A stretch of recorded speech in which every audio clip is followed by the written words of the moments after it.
And I looked, and behold, a pale horse, and his name that sat upon him was Death, and hell followed with him, and power was given unto them over the fourth part of the earth, to kill with sword, and with hunger, and with the beasts of the earth.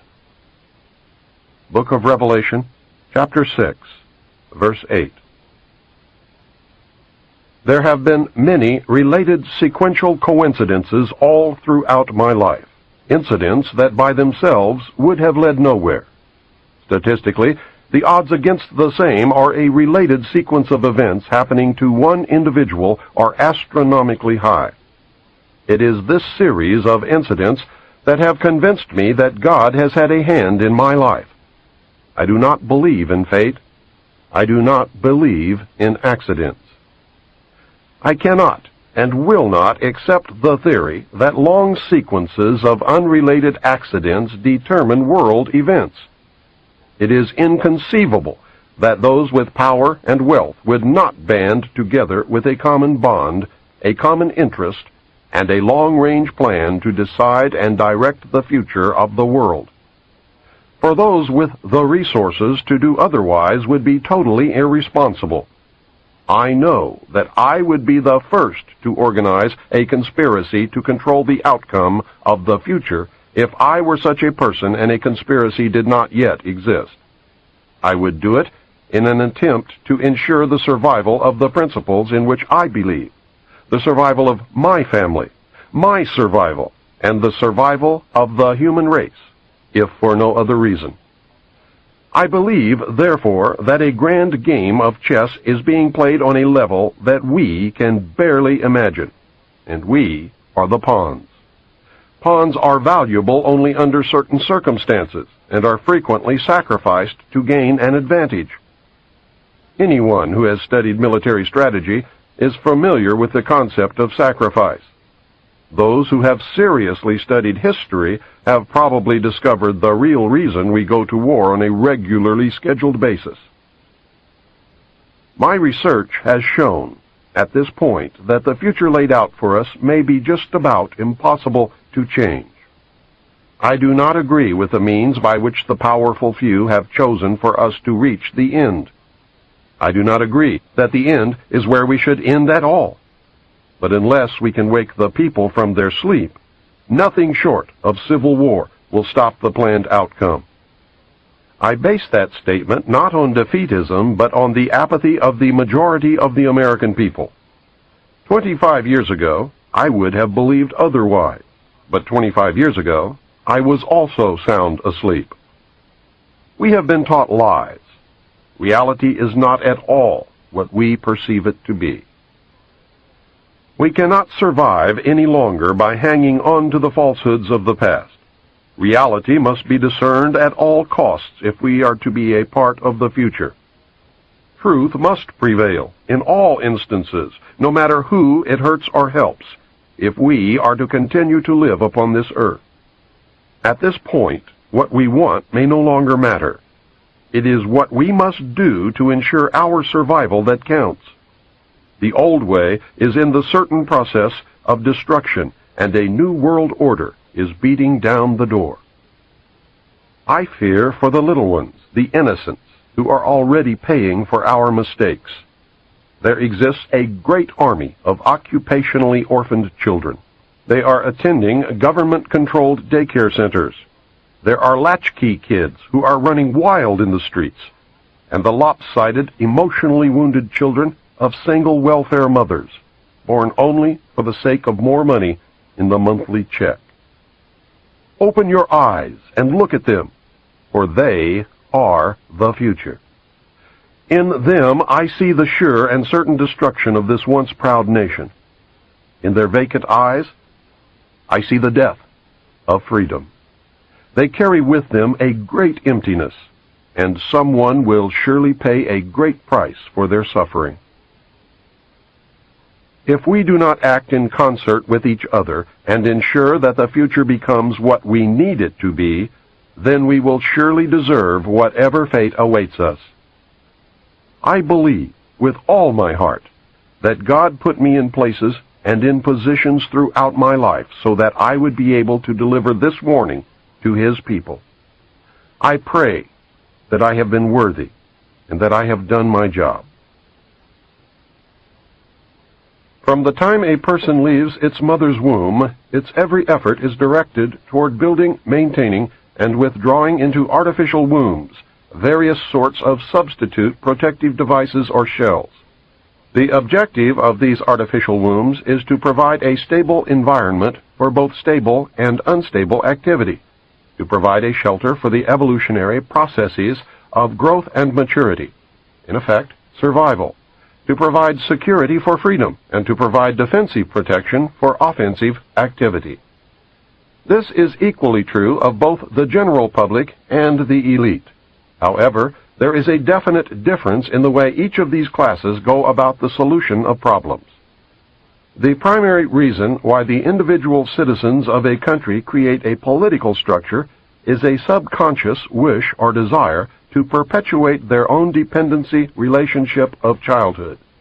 Simply put, they want a human God to eliminate all risk from their life, pat them on the head, kiss their bruises, put a chicken on every dinner table, clothe their bodies, tuck them into bed at night, and tell them that everything will be all right when they wake up in the morning.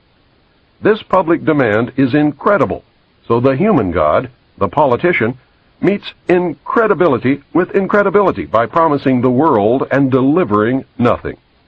So who is the bigger liar, the public or the Godfather? This public behavior is surrender born of fear, laziness, and expediency. It is the basis of the welfare state as a strategic weapon, useful against a disgusting public. Most people want to be able to subdue and or kill other human beings which disturb their daily lives, but they do not want to have to cope with the moral and religious issues which such an overt act on their part might raise. Therefore, they assign the dirty work to others, including their own children, so as to keep the blood off their own hands. They rave about the humane treatment of animals, and then sit down to a delicious hamburger from a whitewashed slaughterhouse down the street and out of sight. But even more hypocritical, they pay taxes to finance a professional association of hitmen, collectively called politicians, and then complain about corruption in government. Again, most people want to be free to do things, but they are afraid to fail. The fear of failure is manifested in irresponsibility, and especially in delegating those personal responsibilities to others where success is uncertain or carries possible or created liabilities which the person is not prepared to accept. They want authority, but they will not accept responsibility or liability, so they hire politicians to face reality for them. The people hire the politicians so that the people can, 1. Obtain security without managing it. 2. Obtain action without thinking about it. 3. Inflict theft, injury, and death upon others without having to contemplate either life or death. 4. Avoid responsibility for their own intentions.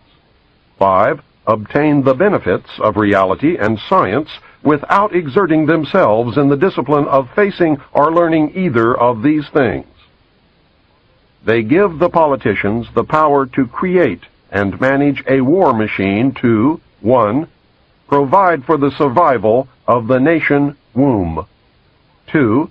Prevent encroachment of anything upon the nation womb. 3. Destroy the enemy who threatens the nation womb. 4. Destroy those citizens of their own country who do not conform for the sake of stability of the nation womb. Politicians hold many quasi-military jobs, the lowest being the police, which are soldiers, the attorneys and the CPAs next, who are spies and saboteurs, and the judges who shout the orders and run the closed union military shop for whatever the market will bear. The generals are industrialists. The presidential level of commander-in-chief is shared by the international bankers. The people know that they have created this farce and financed it with their own taxes, but they would rather knuckle under than be the hypocrite. Thus, a nation becomes divided into two very distinct parts, a docile subnation and a political subnation.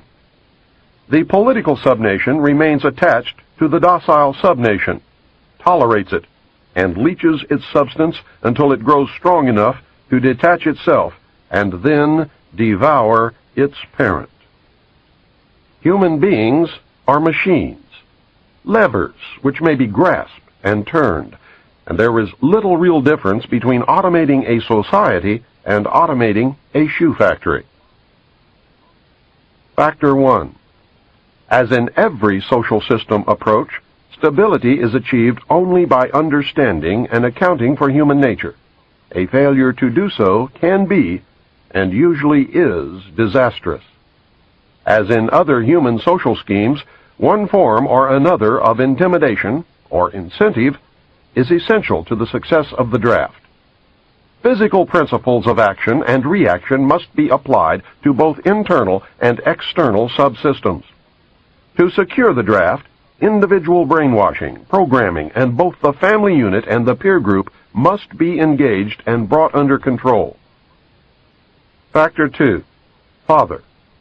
The man of the household must be housebroken to ensure that Junior will grow up with the right social training and attitudes.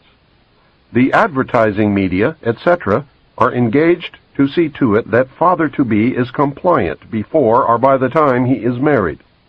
He is taught that he either conforms to the social notch cut out for him, or his sex life will be hobbled, and his tender companionship will be zero.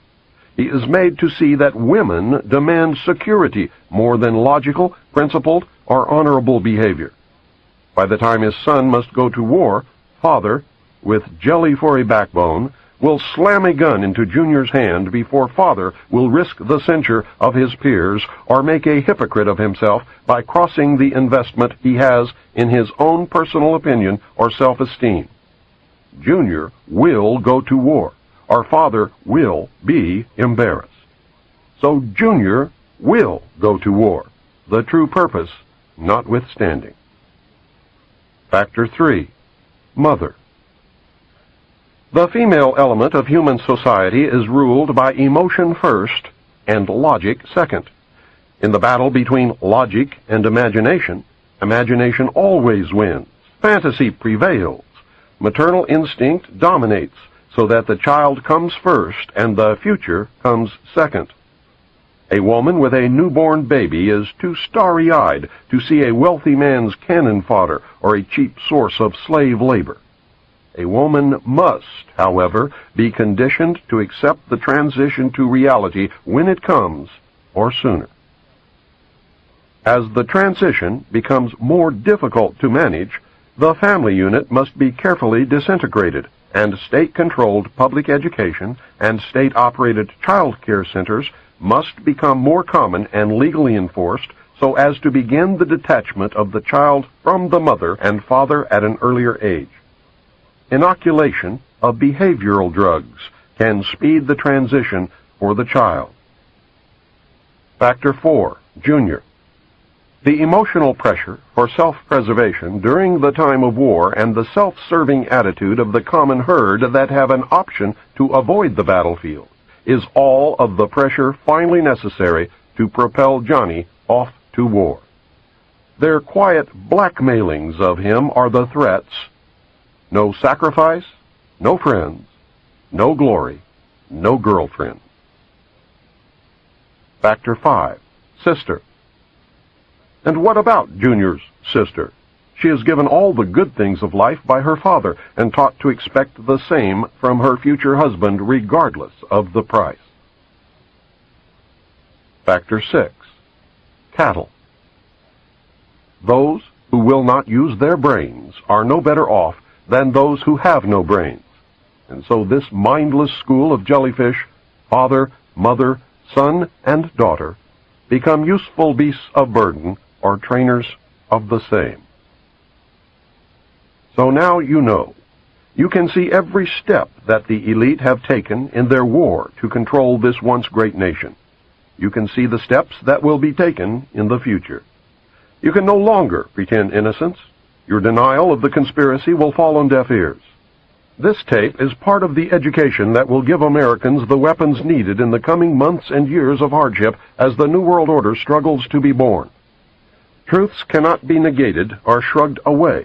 The message is this: you must accept that you have been cattle, and the ultimate consequence of being cattle, which is slavery, or you must prepare to fight, and if necessary die to preserve your God-given right to freedom.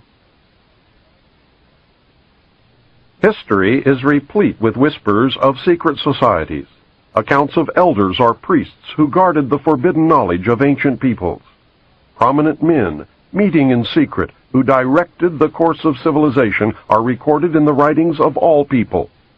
The oldest is the Brotherhood of the Snake, also called the Brotherhood of the Dragon, and it still exists under many different names.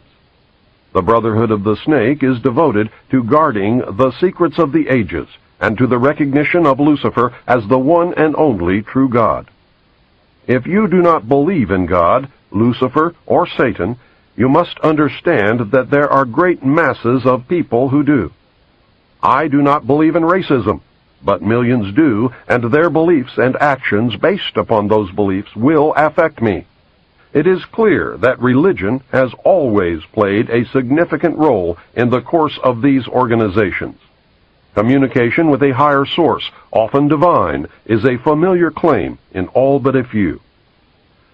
The secrets of these groups are thought to be so profound that only a chosen, well-educated few are able to understand and use them. These men use their special knowledge for the benefit of all mankind. At least, that is what they claim. But how are we to know, since their knowledge and actions have been secret? Fortunately, some of it has become public knowledge. Secret societies mirror many facets of ordinary life. There is always an exclusivity of membership, with the resultant importance attached to being or becoming a member. This is found in all human endeavors, even those which are not secret, such as football teams or country clubs. This exclusivity of membership is actually one of the secret society's most powerful weapons. There is the use of signs, passwords, and other tools. These have always performed valuable functions in man's organizations everywhere. The stated reason, almost always different from the real reason for the society's existence, is important. It can be anything, but is usually fraternal and is found in all pressure groups wherever people congregate. The most potent tool of any secret society is the ritual and myth surrounding initiation. These special binding ceremonies have very deep meaning for the participants. Initiation performs several functions which make up the heart and soul of any true secret society. Like boot camp, the initiation into the armed forces, important aspects of human thought that are universally compelling are merged to train and maintain the efforts of a group of people to operate in a certain direction. Initiation bonds the members together in mysticism. Neophytes gain knowledge of a secret, giving them special status.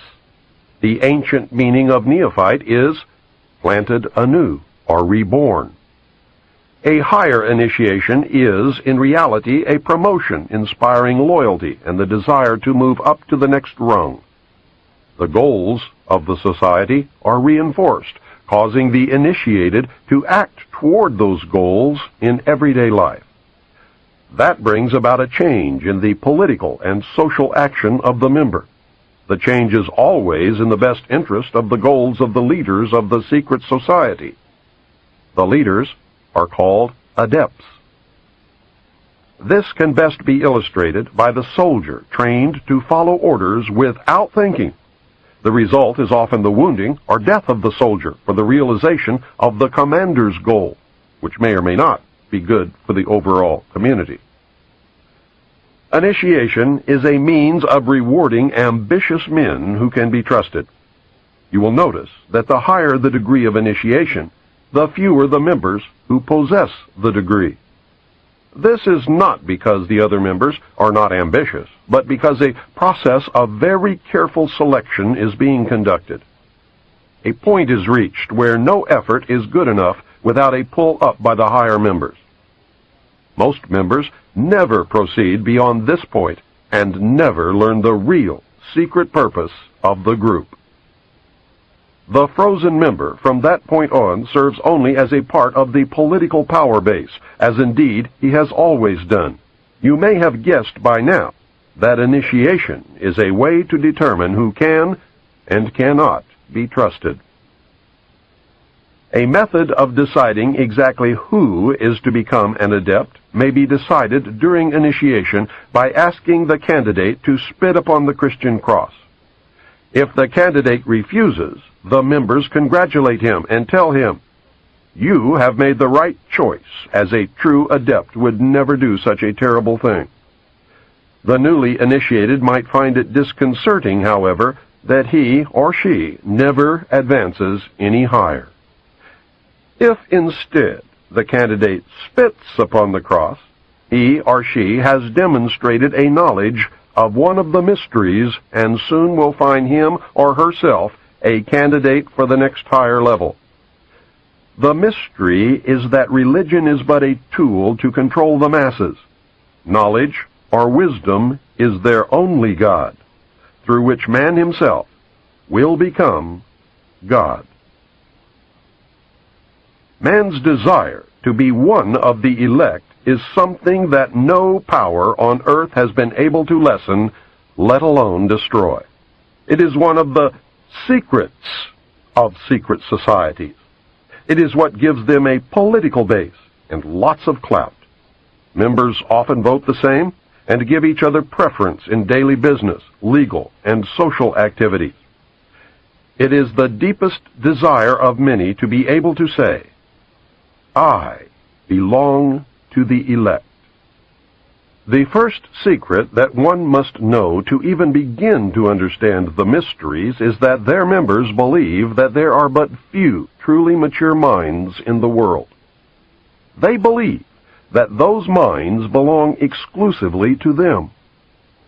The philosophy that follows is the classic secret society view of humanity. When a person of strong intellect is confronted with a problem which calls for the use of reasoning faculties, they keep their poise and attempt to reach a solution by garnering facts bearing upon the question. On the other hand, those who are immature when confronted by the same problem are overwhelmed. While the former may be said to be qualified to solve the mystery of their own destiny, the latter must be led like a bunch of animals and taught in the simplest language. Like sheep, they are totally dependent upon the shepherd. The able intellect is taught the mysteries and the esoteric spiritual truths. The masses are taught the literal, exoteric interpretations. While the masses worship the five senses, the select few observe, recognizing in the gulf between them the symbolic concretions of great abstract truths. The elect are given knowledge of the mysteries and are illumined, and are thus known as the Illuminati, or the illuminated ones, the guardians of the secrets of the ages. Three early secret societies that can be directly connected to a modern descendant are the cults of Roshaniya, Mithras, and their counterpart, the Builders. They have many things in common with the Freemasons of today, as well as with many other branches of the Illuminati. For instance, common to the Brotherhood are the symbolic rebirth into a new life without going through the portal of death during initiation, reference to the lion, and the grip of the lion's paw in the Master Mason's degree. The 3 degrees, which is the same as the ancient Masonic rites before the many other degrees were added, the ladder of 7 rungs, men only, and the all-seeing eye. Of special interest is the powerful society in Afghanistan in ancient times called the Roshaniya, Illuminated Ones.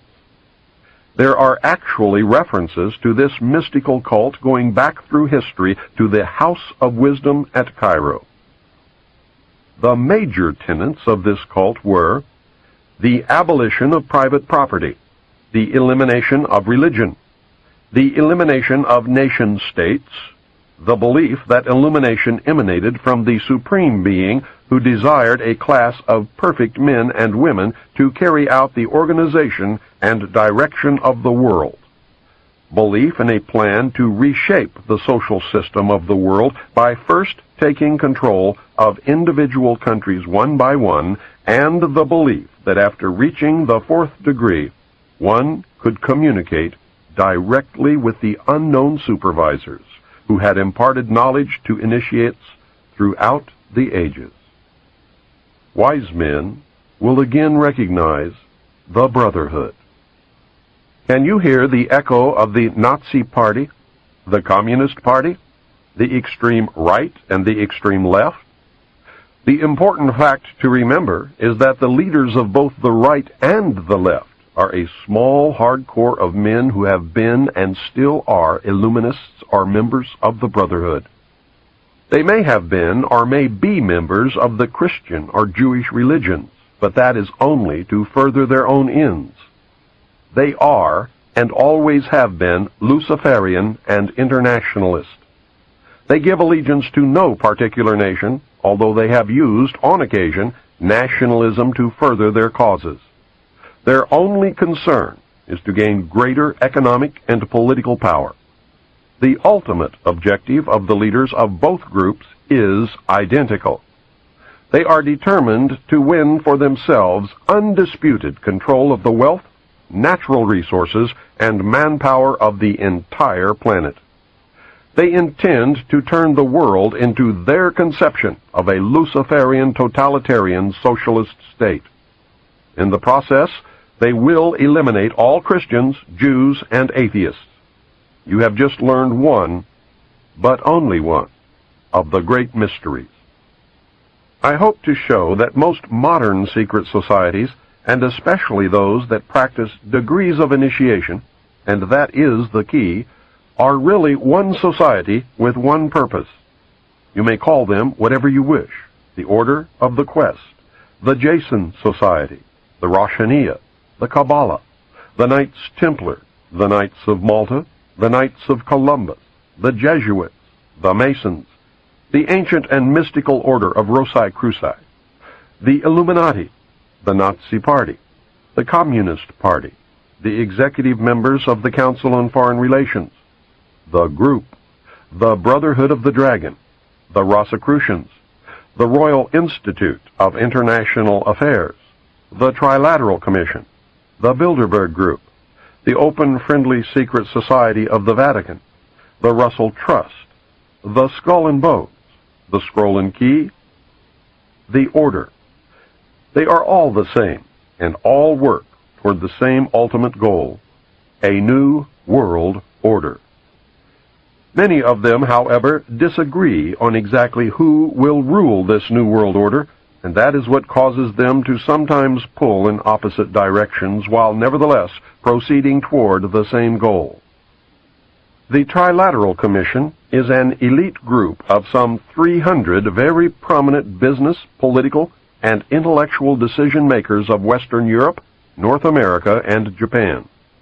This enterprise is a private agency that works to build up political and economic cooperation among the three regions. Its grand design, which it no longer hides, is a new world order. A key to the danger presented by the Trilateral Commission is its seminal piece, written for them by Harvard professor Samuel P. Huntington in the mid-70s. In the paper, Professor Huntington recommended that democracy and economic development be discarded as outdated ideas. He wrote the following as co-author of the book Crises in Democracy. We have come to recognize that there are potential desirable limits to economic growth. There are also potentially desirable limits to the indefinite extension of political democracy. A government which lacks authority will have little ability short of cataclysmic crises to impose on its people the sacrifices which may be necessary. Look at the Council on Foreign Relations. Many members, in fact the majority, never serve on the executive committees. They never go through any initiation of any kind. They are, in fact, the power base and are used to gain a consensus of opinion. The majority are not really members, but are made to feel as if they are. In reality, they are being used and are unwilling or unable to understand. The Executive Committee is an inner core of intimate associates, members of a secret society called the Order of the Quest, also known as the Jason Society, devoted to a common purpose. The members are an outer circle on whom the inner core acts by personal persuasion, patronage, and social pressure. That is how they bought Henry Kissinger.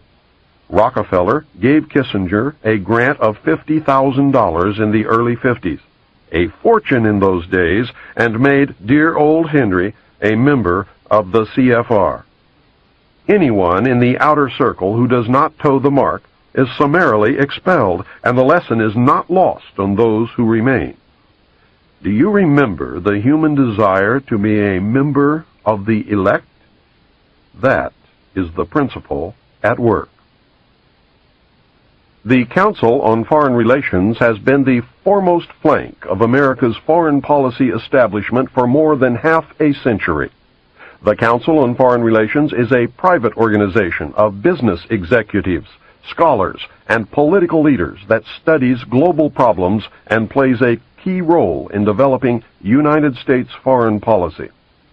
The CFR is one of the most powerful semi-official groups concerned with America's role in international affairs.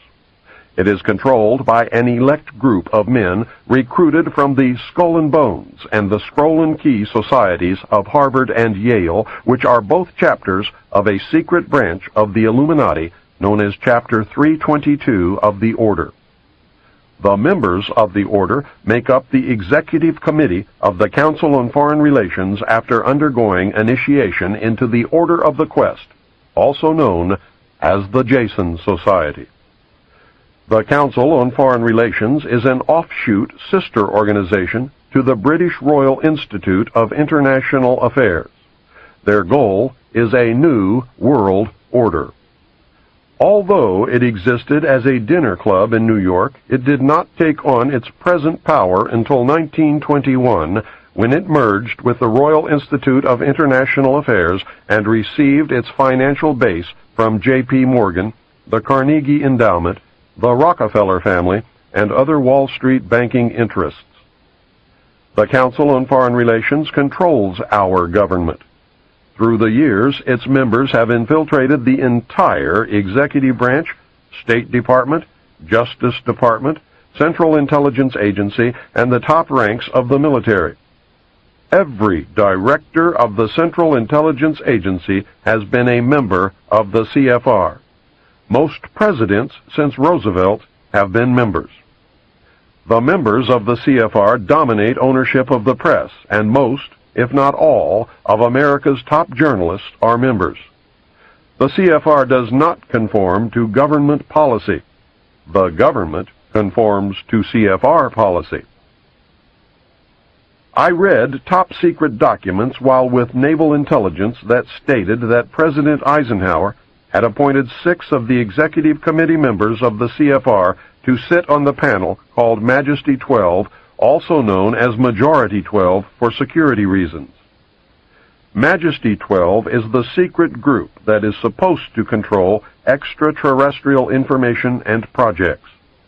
The document stated that Eisenhower had also appointed 6 members from the executive branch of government who were also members of the CFR. The total membership of Majesty 12 was 19, including Dr. Edward Teller and the 6 members from the Jason Scientific Group. Again, whether this is true or disinformation depends solely upon the existence of aliens. The CFR is a secret society in that it forbids the taking of notes or the publishing of minutes of its meetings. Any member who divulges the subject or any part of any conversation or talk that took place during a meeting is terminated. The goal of the Council on Foreign Relations is a new world order. Remember, never worship a leader. If you worship a leader, you then no longer have the ability to recognize when you have been deceived.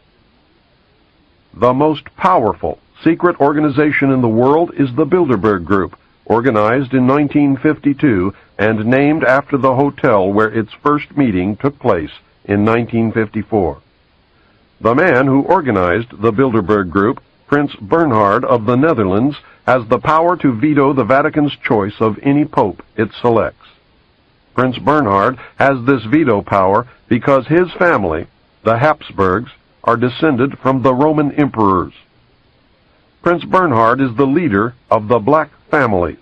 He claims descent from the house of David and thus can truly say that he is related to Jesus.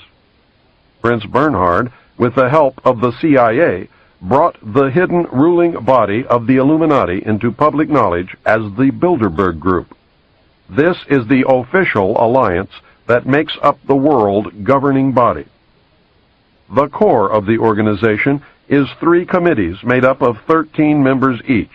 Thus, the heart of the Bilderberg Group consists of 39 total members of the Illuminati. The 3 committees are made up exclusively of members of all the different secret groups that make up the Illuminati, the Freemasons, the Vatican, and the black nobility. This committee works year-round in offices in Switzerland. It determines who is invited to the annual meeting and what policies and plans will be discussed. Every proposal or plan that has ever been discussed at an annual meeting of the Bilderberg Group has come to pass usually within 1 or 2 years following the meeting. The Bilderberg Group is directing the quiet war that is being waged against us. How can they do it? These are the men who really rule the world. Manly P. Hall, 33rd degree Mason, probably the most renowned expert on these subjects, wrote in his book, The Secret Destiny of America. For more than 3,000 years, secret societies have labored to create the background of knowledge necessary to the establishment of an enlightened democracy among the nations of the world. All have continued, and they still exist, as the Order of the Quest. Men bound by a secret oath to labor in the cause of world democracy decided that in the American colonies they would plan the roots of a new way of life. The Order of the Quest was set up in America before the middle of the 17th century. Franklin spoke for the Order of the Quest, and most of the men who worked with him in the early days of the American Republic were also members. Not only were many of the founders of the United States government Masons, but they received aid from a secret and august body existing in Europe, which helped them to establish this country for a particular purpose known only to the initiated few. The members of the Bilderberg Group are the most powerful financiers, industrialists, statesmen, and intellectuals who get together each year for a private conference on world affairs. The meetings provide an informal, off-the-record opportunity for international leaders to mingle and are notorious for the cloak of secrecy they are held under. The headquarters office is in The Hague in the Netherlands. The goal of the Bilderberg Group is a one-world, totalitarian socialist government and economic system. Take heed, as time is running short. You must understand that secrecy is wrong. The very fact that a meeting is secret tells me that something is going on that I would not approve. Do not ever believe that grown men meet on a regular basis just to put on fancy robes, hold candles, and glad-hand each other. George Bush, when he was initiated into the Skull and Bones, did not lie naked in a coffin with a ribbon tied around his genitalia and yell out the details of all his sexual experiences because it was fun. He had much to gain by accepting initiation into the order, as you can now see. These men meet for important reasons, and their meetings are secret because what goes on during the meetings would not be approved by the community. The very fact that something is secret means there is something to hide. John Robison wrote Proofs of a Conspiracy in 1798, and I believe he said it best in the following passage. Nothing is so dangerous as a mystic association. The object remaining a secret in the hands of the managers, the rest simply put a ring in their own noses, by which they may be led about at pleasure, and still panting after the secret, they are the better pleased the less they see of their way. A mystical object enables the leader to shift his ground as he pleases, and to accommodate himself to every current fashion or prejudice. This again gives him almost unlimited power, for he can make use of these prejudices to lead men by troops. He finds them already associated by their prejudices and waiting for a leader to concentrate their strength and set them in motion. And when once great bodies of men are set in motion, with a creature of their fancy for a guide, even the engineer himself cannot say, "Thus far shalt thou go, and no farther." Is the common man really as stupid as the elite seem to believe? If he is, then maybe the average citizen is better off ignorant, being manipulated this way and that whenever the elite deem it necessary. We will discover the answer very quickly when the common man finds that his e-ticket to Fantasyland has just expired.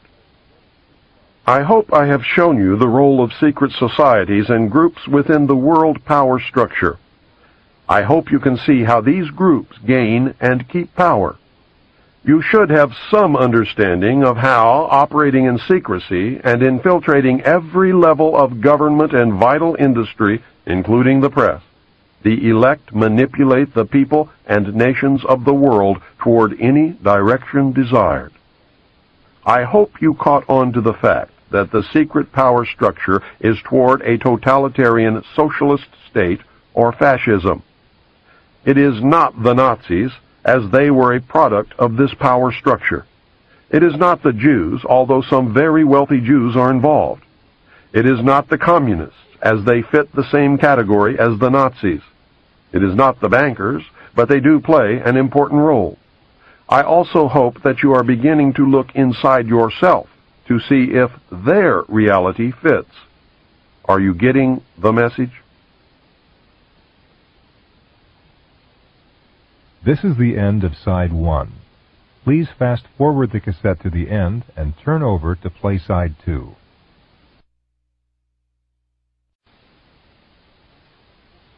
When our forefathers wrote the Constitution of these United States, they provided safeguards against despotism by providing a balance of power.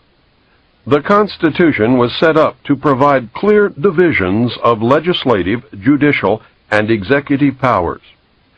It was believed that this system would ensure that if one branch got out of hand, the other two would act to keep the one in check. This balance of power was predicated upon the assumption that none of the three branches could or would infringe upon the power of the others. The Constitution is clear on the functions of each of the branches. The legislative will make the laws. The judicial will interpret the law. The executive will decide policy and enforce the law. This, of course, is the simplest of explanations, but this is not a textbook on government. My intent is to acquaint you with simple basics of the balance of power so that you can then understand how it has been subverted.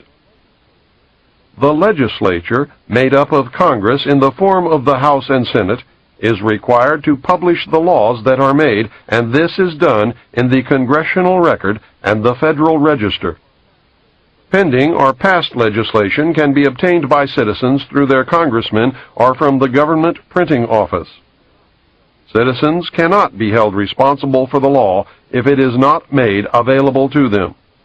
It is paradoxical that the government body most representative of the American citizen is the one that has been the most easily subverted. Through political action committees, payoffs, pork barrel politics, professional politicians, congressmen who are members of secret societies, and through greed and fear, our representatives and senators quit representing us long ago. Congress has tremendous powers, but fails in most cases to exercise even a token amount. How is it that our legislature has allowed and at times encouraged the executive branch to write law? You probably did not know that the President and others in the executive branch of the government can and do write law. This is done in the form of presidential executive orders, National Security Council memos, National Security Decision Directives, and National Security Directives. NSC memos were broad policy papers in the days after passage of the National Security Act. NSC memos became narrower and more specific over the years, and the name has varied.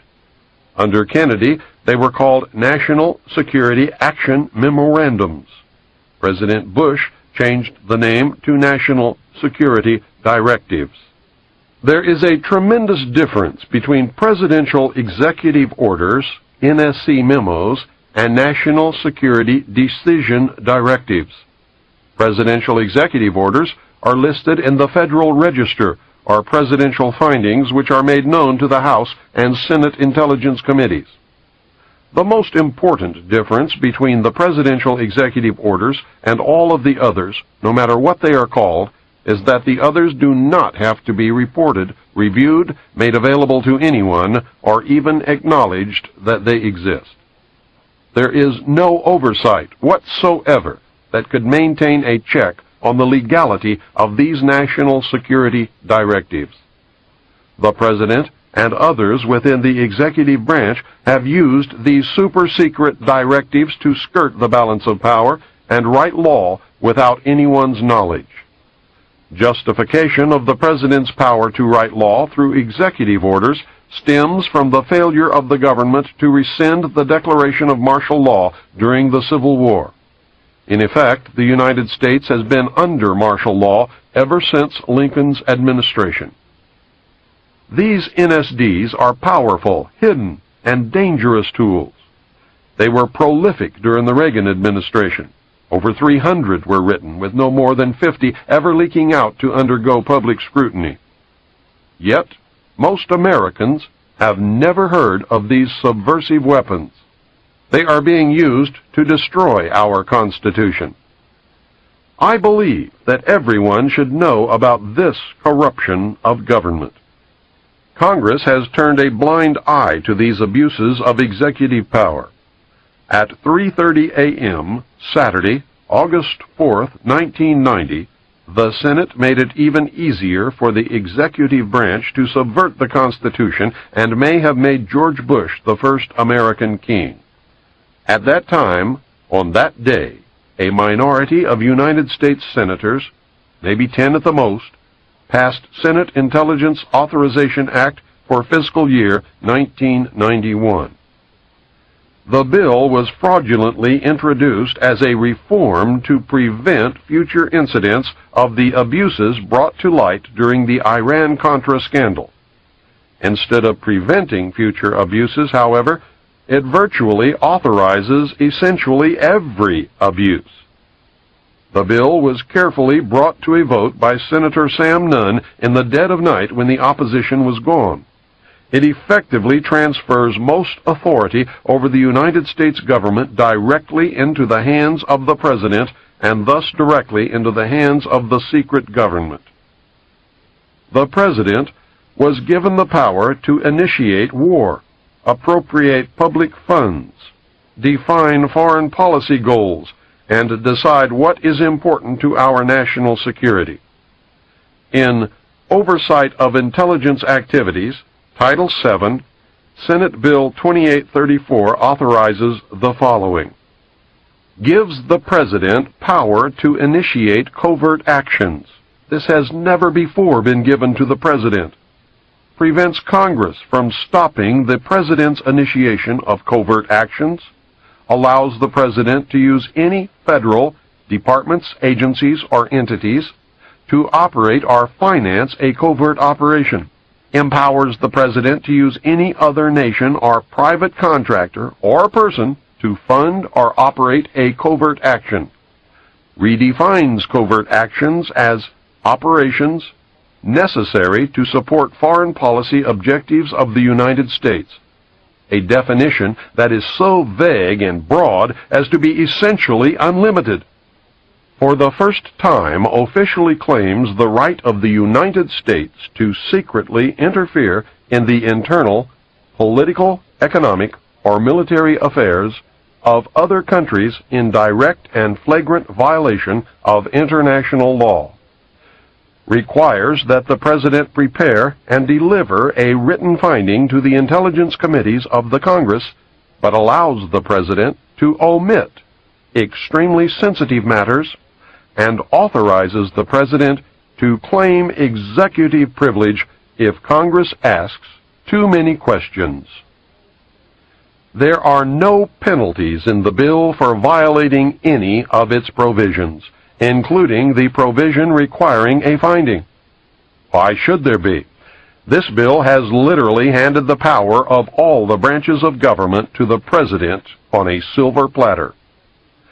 The bill effectively prevents any oversight by anyone and allows the executive branch to skirt the law and to escape accountability. This will be done using national security directives. Either National Security Decision Directive 138 or a subsequent NSD directive on terrorism authorized the training of 3 Lebanese units for preemptive strikes. When problems arose, Director of Central Intelligence William Casey took that operation off the books and enlisted Saudi Arabian help in an attempt to assassinate the head of Hezbollah. A resulting car bombing killed about 80 in Beirut. Sheikh Fadlallah, the target, was unhurt. The United States military, along with civilian law enforcement teams, conducted joint anti-terrorist training across America. To allay public fears, the participants wore civilian clothing. NSD directives have become the de facto legislative vehicle of the national security state.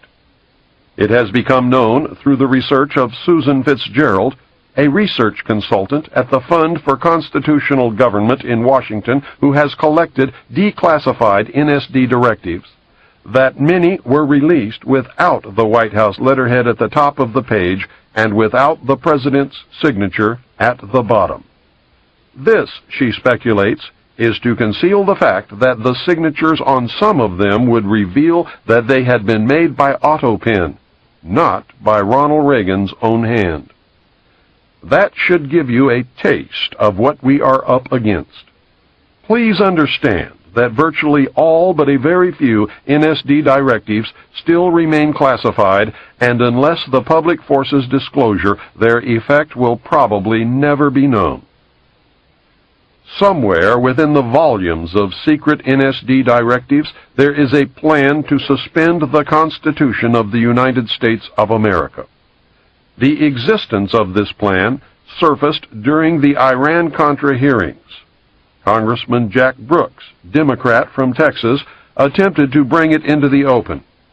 When he asked Colonel Oliver North directly if North had ever helped draft a plan to suspend the Constitution, Brooks was silenced by the committee chairman, Senator Daniel K. Inouye, Democrat from Hawaii. Senator Inouye stated that the subject dealt with national security, and any questions regarding the matter could be brought up during a closed-door session. We never learned the outcome. I would like to know who gave anyone in any branch of government with any title the right to suspend the Constitution at any time, for any reason, under any conditions. I believe the plan to suspend the Constitution is directly tied to the underground facility called Mount Weather and to the Federal Emergency Management Agency known as FEMA. Mount Weather is so shrouded in secrecy that 99.9% of Americans have never heard of it. FEMA, however, is another story. Remember Hurricane Hugo? Remember the federal agency FEMA that was sent to handle the emergency and was thrown out by the citizens because of gross incompetence? FEMA was incompetent because emergency management is just a guise for its real purpose, which is to take over local, state, and federal government in case of a national emergency. The only way FEMA could do such a thing is if the Constitution were suspended and martial law were to be declared. Therefore, its very existence is proof positive that a plan to suspend the Constitution does, in fact, exist. Just outside of a sleepy little town called Bluemont, Virginia, about 46 miles west of Washington, D.C., is an area of wilderness covering what has been called the toughest granite rock in the eastern United States. The area is surrounded by signs marked Restricted Area, and this installation has been declared a restricted area. Unauthorized entry is prohibited. Other signs state, all persons and vehicles entering hereon are liable to search. Photographing, making notes, drawings, maps, or graphic representations of this area or its activities is prohibited. Such material found in the possession of unauthorized persons will be confiscated. Internal Security Act of 1950. The installation is beneath a mountain, and its name is the Western Virginia Office of Controlled Conflict Operations. Its nickname is Mount Weather. It was ordered to be built by the Federal Civil Defense Administration, which is now the Federal Preparedness Agency. Mount Weather was designed in the early 50s as part of a civil defense program to house and protect the executive branch of the federal government. The official name was the Continuity of Government Program. Congress has repeatedly tried to discover the real purpose of Mount Weather, but so far has been unable to find out anything about this secret installation. Retired Air Force General Leslie W. Bray, director of the Federal Preparedness Agency, told the Senate Subcommittee on Constitutional Rights in September 1975, I am not at liberty to describe precisely what is the role and the mission and the capability that we have at Mount Weather or at any other precise location. In June 1975, Senator John Tunney, Democrat from California, chairman of the Subcommittee on Constitutional Rights, charged that Mount Weather held dossiers on at least 100,000 Americans. He later alleged that the Mount Weather computers, described as the best in the world, can obtain millions of pieces of additional information on the personal lives of American citizens simply by tapping the data stored at any of the other 96 federal relocation centers. I know from my stint with the Office of Naval Intelligence that these dossiers consist of information collected about American patriots, men and women who are most likely to resist the destruction of our Constitution and the formation of the totalitarian police state under the New World Order. The Patriot Data Bank is constantly updated so that when the appointed hour arrives, all patriots can be rounded up with little, if any, effort. The plan calls for this to be accomplished in the dead of night on a national holiday. The most likely holiday is Thanksgiving, when everyone, no matter the religion, race, or creed, will be at home. The targets will be ripe for the picking after a heavy meal, maybe some alcoholic beverages, and during a deep sleep. There is a traitor in the Patriot movement who provides the secret government with accurate names and addresses of patriots who will fight to protect and defend the Constitution. My recommendation is that no patriot should ever be at home or in the home of any family member on any holiday ever again until the traitors have been hung and the Constitution restored as the supreme law of the land. Some sources state that Mount Weather is virtually an underground city, complete with dormitories, private apartments, streets, sidewalks, cafeterias, hospitals, water purification systems, power plant, office buildings, a lake fed by fresh water from underground springs, a mass transit system, and many other astounding things.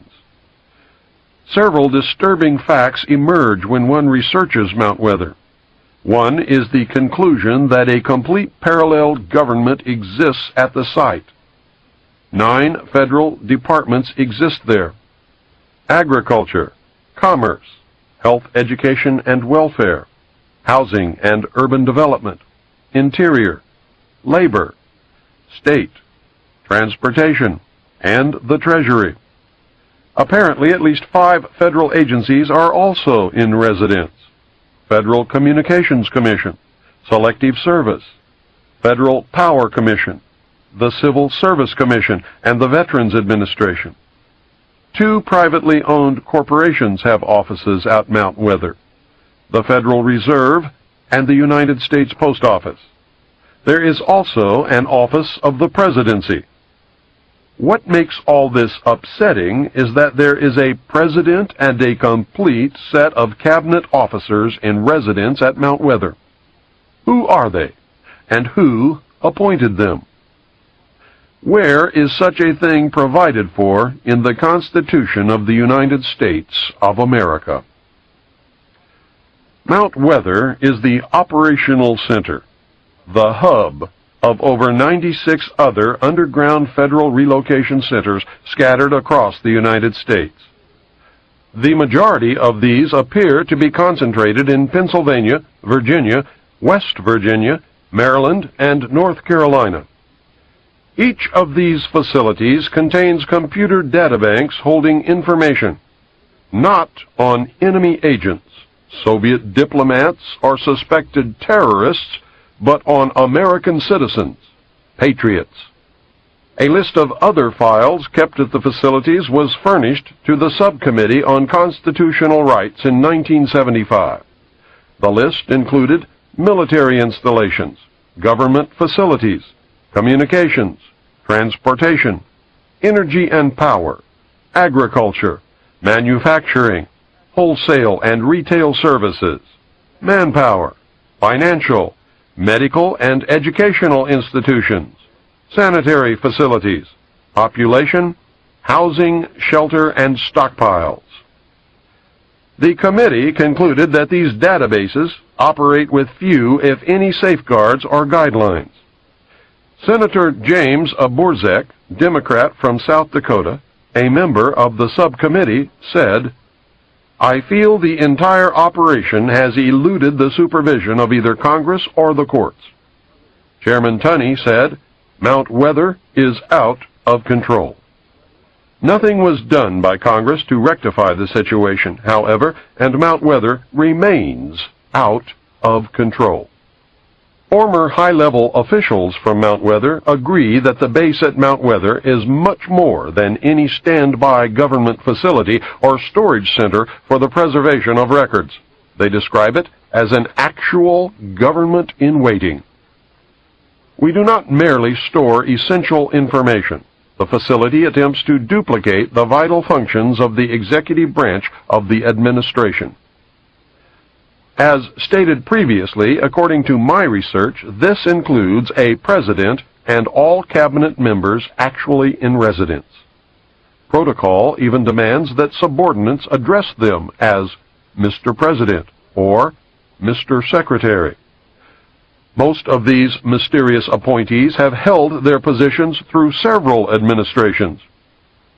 "We just act on the orders of the President in national emergencies," said one former Mount Weather official. The Federal Preparedness Administration, known as FPA, in its 1974 annual report stated that studies conducted at Mount Weather involve the control and management of domestic political unrest where there are material shortages such as food riots, or in strike situations where the FPA determines that there are industrial disruptions and other domestic resource crises. The report states that the bureaucracy at Mount Weather invokes what it calls civil crises management. Officials who were at Mount Weather and who have furnished us with data say that during the 1960s, the complex was actually prepared to assume certain governmental powers at the time of the 1961 Cuban Missile Crisis and the assassination of President Kennedy in 1963. The source said that the installation used the tools of its Civil Crises Management program on a standby basis during the 1967 and 1968 urban riots and during a number of national anti-war demonstrations against the administration by the American people. Daniel J. Cronin, who was the assistant director for the FPA, outlined a massive surveillance and manipulation program that is directed against the American population on a continuing basis. The FPA has organized an impressive armament of resources and equipment. Mr. Cronin described in an interview his agency's attitude toward its wide-ranging surveillance program. "We try to monitor situations," he said, "and get to them before they become emergencies. No expenses spared in the monitoring program." He cited reconnaissance satellites, local and state police intelligence reports, and law enforcement agencies of the federal government as examples of the resources available to the FPA for information gathering. The only document that I was able to find that attempts to outline some of the statutory authority of Mount Weather is Executive Order 11490. It was drafted by General George A. Lincoln, former director for the Office of Emergency Preparedness, which preceded the FPA, and was signed into law by President Nixon in October of 1969. Executive Order 11490 superseded Executive Order 11051, signed on October 2, 1962, by President Kennedy. Kennedy's order used the language, "Whereas national preparedness must be achieved, as may be required to deal with increases in international tension with limited war or with general war, including attack upon the United States." Nixon's order began, "Whereas our national security is dependent upon our ability to assure continuity of government at every level in any national emergency-type situation that might conceivably confront the nation." Nixon has deleted any reference to war, imminent attack, and general war from the order and replaced them with the phrase, "during any emergency that might conceivably occur." Nixon's order, which is the one in effect today, allows the government, in the form of FEMA, to suspend the Constitution for literally any reason they decide to call a national emergency. I cannot find a plan or executive order anywhere which outlines any procedure or allowance for the restoration of the Constitution after a national emergency has ended. This leads to the obvious conclusion that no restoration of the Constitution is contemplated or desired by those in power. In 1975, Senator Tunney expressed concern when he said, "We know from what we've heard in the press that 15,000 names were being maintained by the Federal Bureau of Investigation for detention in an emergency. We also know that the Internal Revenue Service had its files on individual taxpayers. We know that the CIA had their Operation Chaos. and that the National Security Agency has the records of conversations that have been intercepted electronically. My question is this: is there anyone like yourself, General Bray, that is in control of the overall access to this data if it is maintained in a relocation site? And your answer, as I understood it, is no. Then he continued, General Bray, I must say that I still don't know who's in control of these relocation centers. You say you don't have that knowledge, and still we don't know from the 3 witnesses that we had here today that they had information as to who has control of those centers. I am not at liberty, Bray answered, to describe precisely what is the role and the mission and the capability that we have at Mount Weather or at any other precise location. I firmly believe that our continuity of government program has not provided continuity at all, but has been the instrument for discontinuing open and democratic government, and that the very program designed to protect Americans has actually been turned against us. There's a guy by the name of Buster Horton. He's a member of FEMA, and he's a member of the interdepartmental unit which is empowered in the event of a national security emergency to become the unelected national government, a sort of FEMA secret government, so to speak. A pretext for invoking those emergency measures can be found almost daily in the newspapers. It can be anything from the suspension of debt payments by the high bureaus of American countries to mass runs on United States commercial banks. And that's an issue, by the way, that was being handled personally by the National Security Council and Brent Scowcroft. To food shortages, to the drug war. The whole bit, anything, any disaster emergency declared at all, even including the oil spill from the Exxon tanker in Alaska. If the President had declared a national emergency, that could have triggered it. Any instability in the Middle East. Anything, in fact. And they've already tested their capabilities in April 1984 with Rex 84A, and that was designed to test the readiness of the United States civilian and military agencies to respond to serious national security crises. Now, the executive order that will implement this, the Executive Order 11051, details responsibilities to the Office of Emergency Planning, or FEMA. It gives authorization to put all executive orders into effect in times of national emergency declared by the President, increased international tension, or economical or financial crises. Note that it covers domestic crises but does not even mention war or nuclear attack. Now, the only thing that has to happen for FEMA to be able to implement all the executive orders, emergency executive orders, is for the President to declare a national emergency of any type, as long as it's a national emergency. Executive Order 10995 provides for the takeover of the communications media. Executive Order 10997 provides for the takeover of all electric, power, petroleum, gas, fuels, and minerals. Executive Order 10988 provides for the takeover of food resources and farms. Executive Order 10999 provides for the takeover of all modes of transportation, control of highways, seaports, and etc. Executive Order 11000 provides for mobilization of all civilians into work brigades under the government supervision. Executive Order 11001 provides for governmental takeover of all health, education, and welfare functions. Executive Order 11002 designates the Postmaster General to operate a national registration of all persons.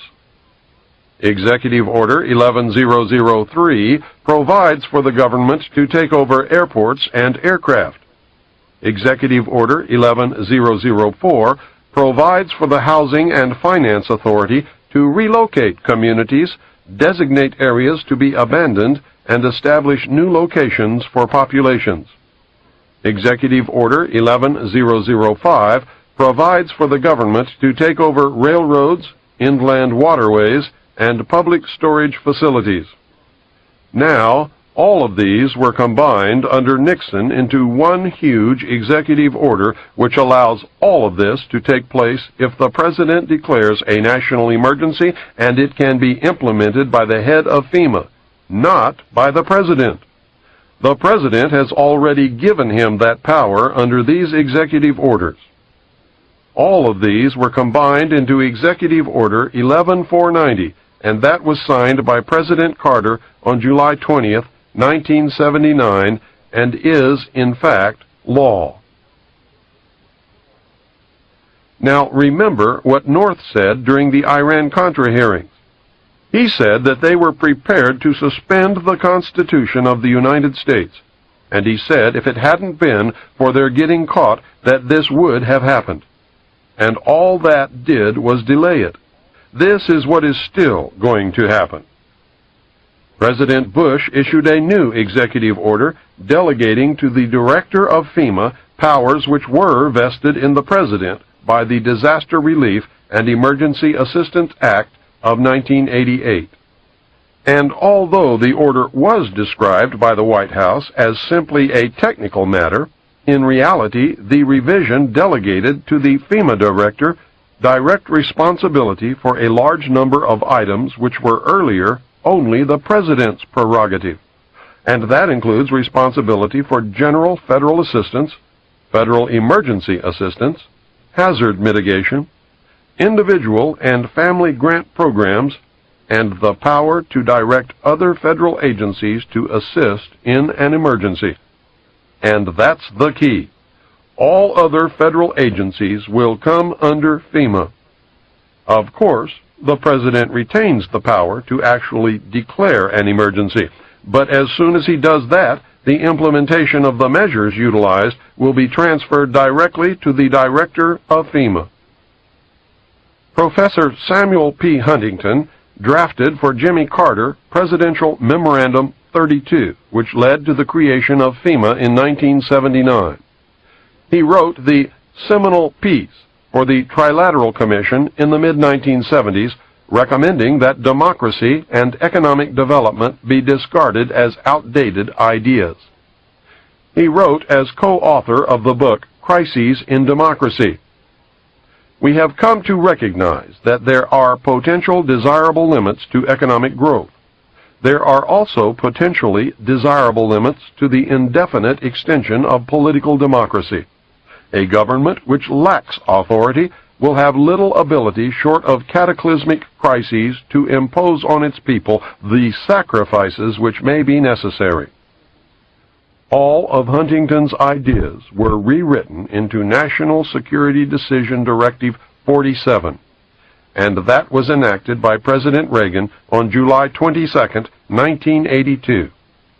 It identified important areas to be upgraded, such as the nation's industrial base to maintain the national defense, but it nonetheless, and this is very important, laid the groundwork for the secret government's options to institute a police state, and its title is Emergency Mobilization Preparedness.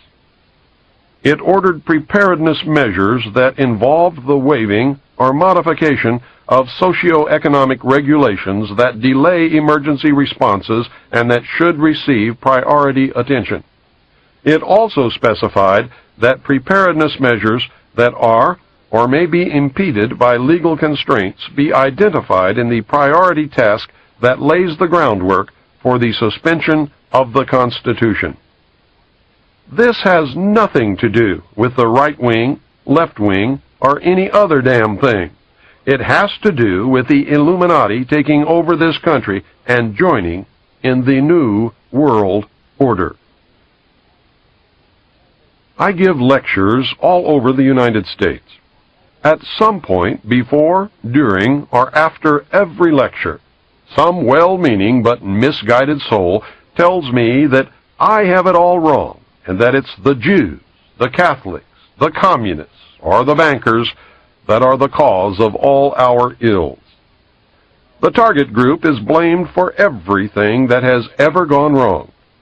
Power over everyone and everything is always attributed to this group, whichever group it happens to be at that moment to that person. These poor people are on the right track in that there has been and certainly is a conspiracy to bring about a totalitarian world order. They are completely off track to think that any one ethnic, religious, or financial group alone could ever muster enough power to bring its plan to fruition. One group, you see, would always be opposed by all of the other special interest groups that exist and have always existed throughout history. That is, unless they were all really the same group, the Illuminati, or for some reason they became unified, the Bilderberg Group. The one-group scenario, except for the Illuminati, has been used effectively to divert your attention away from the truth. It has caused you to fight each other in a manipulation that always leads the real conspiracy closer to its ultimate goal, a new world order. Following World War II, something happened that was to have tremendous significance for the future of all mankind. The intellectuals took note of this happening and brought it to the attention of the world power elite. The elite were severely shaken by the predicted repercussions of this event. They were told that by or shortly after the year 2000, the total collapse of civilization as we know it and the possible extinction of the human race could occur. It could occur, that is, if we did not destroy the earth with nuclear weapons before then.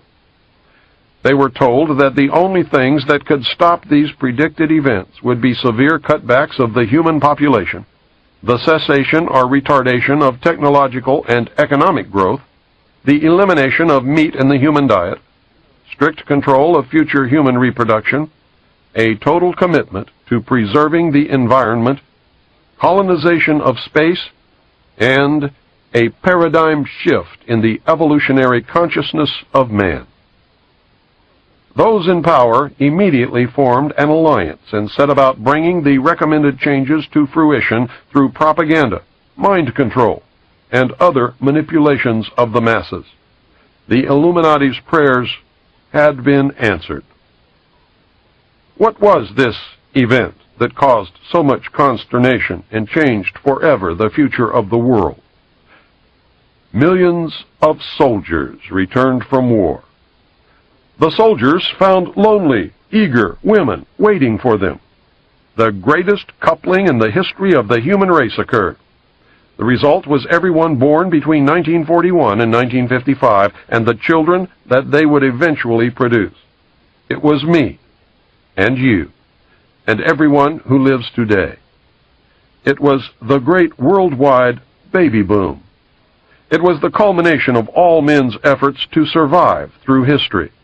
It was modern medicine, better diets, heat in winter, pure running water, and proper disposal of sewage. It was the point in history when the birth rate so exceeded the death rate that the world's population doubled between 1957 and 1990. It was the most wonderful time in the history of the world, but it was also the worst. It signaled the end of man's most precious achievement. An alliance of all of the powers on earth, open and hidden, decided that individual freedoms could no longer be tolerated in the interest of the preservation of the human race. They believed the common man could not be trusted. What had been the unfulfilled dream of many individual groups became reality by the concentration of power in the alliance known as the Bilderberg Group. What had been impossible before was now promised. The new world order that so many had envisioned was now a certainty. The first study was made during World War II to determine the impact of the returning soldiers upon the economy. The results mobilized the ruling elite. A second secret study was conducted in 1957 by scientists meeting in Huntsville, Alabama. It confirmed the results of the first. The conclusion was that civilization as we know it would collapse shortly after the year 2000 unless the population was seriously curtailed. Studies were done to determine a method to arrest the population explosion before the point of no return would be reached. It was determined that an immediate attack on the problem would involve 2 points of intervention. The first was to lower the birth rate, and the second was to increase the death rate. To lower the birth rate, several programs were put into motion. The first was the development of positive birth control methods using diaphragms and condoms, foam and birth control pills, and sterilization, abortion, and hysterectomy procedures. These were developed and implemented. The women's liberation movement was started with the demand for free abortions, using pro-choice as its rallying cry. Homosexuality was encouraged, and gay liberation was born. Homosexuals do not have children. Zero population growth became a hot subject at cocktail parties. Individual freedom, the heat of the moment, religion, and the old blue laws sabotaged these efforts, and while zero population growth became a reality in some areas, population increased rapidly in others. This is the end of Side 2. Please go on to the second tape to play Side 3.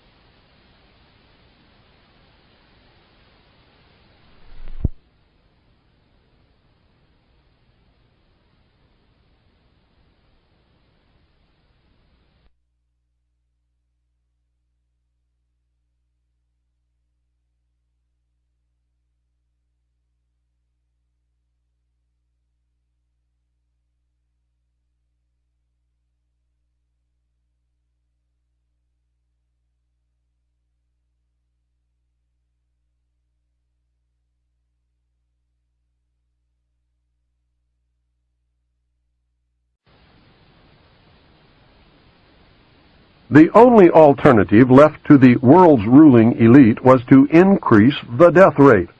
This was a difficult thing to do, as no one wanted to pick people out of a crowd and line them up for execution. Neither did they relish the possible consequences of an enraged public upon discovering that they were being systematically murdered.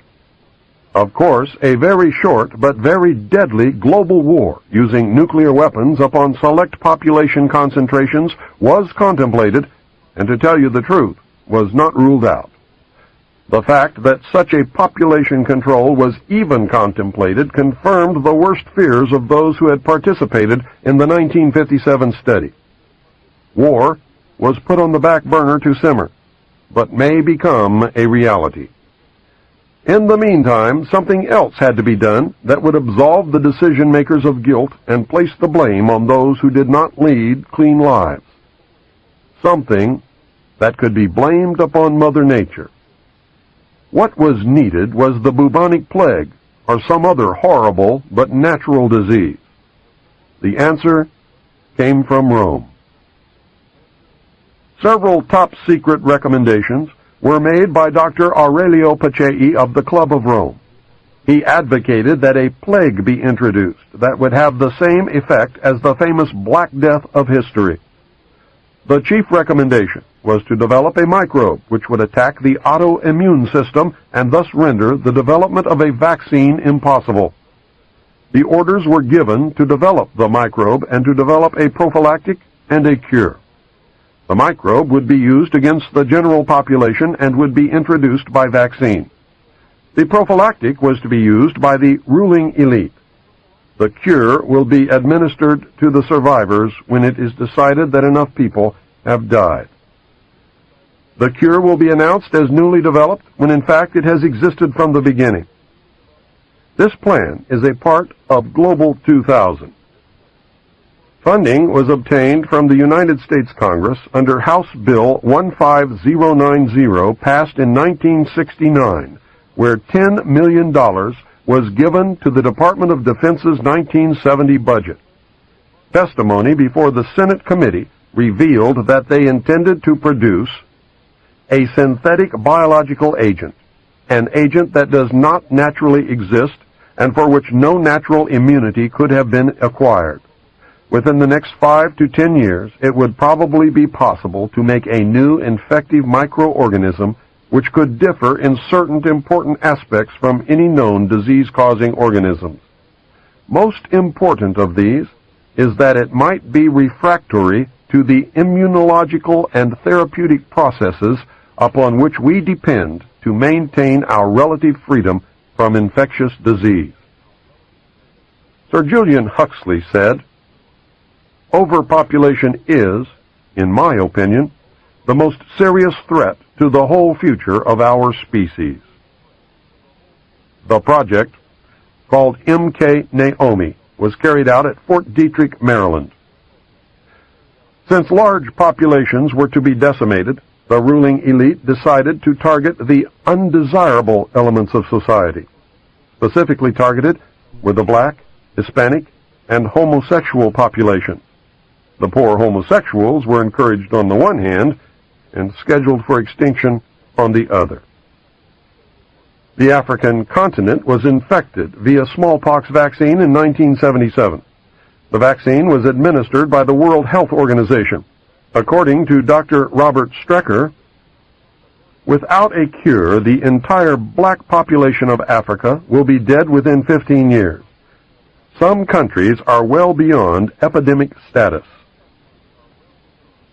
The United States population was infected in 1978 with the hepatitis B vaccine. Dr. Wolf Zmunis, the ex-roommate of Pope John Paul II, was the mastermind behind the November 78 to October 79 and March 80 to October 81 experimental hepatitis B vaccine trials conducted by the Centers for Disease Control in New York, San Francisco, and 4 other American cities. He loosed the plague of AIDS upon the American people. The gay population was infected. The ads for participants specifically asked for promiscuous homosexual male volunteers. Whatever causes AIDS was in the vaccine. The vaccine was manufactured and bottled in Phoenix, Arizona. Many other population controls have been promulgated. The reduction of the world's population to workable levels has been virtually assured. It is only a matter of time. The problem will be to curtail further human reproduction beyond approved levels. To handle that problem, the New World Order will adopt a communist Chinese model of population control. It is the only population control program that has ever worked. The old and infirm have been periodically murdered, and couples are forbidden to have more than one child. Penalties are so severe that families in China with 2 children are extremely rare. 3 children families are non-existent. A surprising byproduct is that Chinese children as a group are treated better than any other national grouping of children in the world, including the United States. Tobacco fields in the United States have been fertilized with the radioactive tailings from uranium mines, resulting in a tremendous increase in the incidence of lip, mouth, throat, and lung cancer. If you do not believe it, just look at the incidence of lung cancer per capita before 1950 and compare it to the lung cancer per capita at the present time. Are those who smoke committing suicide? Or are they being murdered? We have watched the news in horror as story after story unfolded, revealing that the Army and the Central Intelligence Agency had released germs and viruses into the population to test their biological warfare capability. In light of what you have now learned, you should know that it was really to reduce population. It is a matter of public record that investigations into cover-ups of radioactive leaks into the atmosphere and into groundwater have revealed that some leaks were not accidental, but were purposeful. Some areas of the country now have such a high rate of cancer that virtually everyone who lives in these areas will die other than a natural death. The true extent of radioactive gases, waste, and toxic material, especially cesium-137, strontium-90, uranium mine and mill tailings, thorium-230, radium-226, and radon-222, that has leaked or has been purposefully planted in the atmosphere, soil, and groundwater is far beyond anything you or I can imagine. Every investigation has revealed that the true figures regarding radioactive leakage are much larger than official figures, and the real numbers may never be known.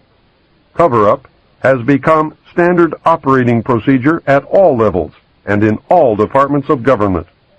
Do we dream reality, or is reality a dream? The New World Order will eliminate the population threat in several ways. Complete control of individual behavior may be established using electronic or chemical implants. No one will be allowed to have a child without permission. Stiff penalties wait for those who ignore the law. The violent, the old, the infirm, the handicapped, and the unproductive will be killed. Private property will be abolished. Since religion helped to create the population problem, it will not be tolerated except for the approved state-controlled religion, which will evolve according to man's needs. Man cannot be trusted to safeguard what little is left in the way of natural resources. Technological development and economic growth will be severely cut back. Man will be required to live like his ancestors. Those who learn to be self-sufficient and can adapt to the absence of many of the things that we take for granted today, such as automobiles, will get along fine. Others will suffer terribly. Man will once again conform to the law of the survival of the fittest.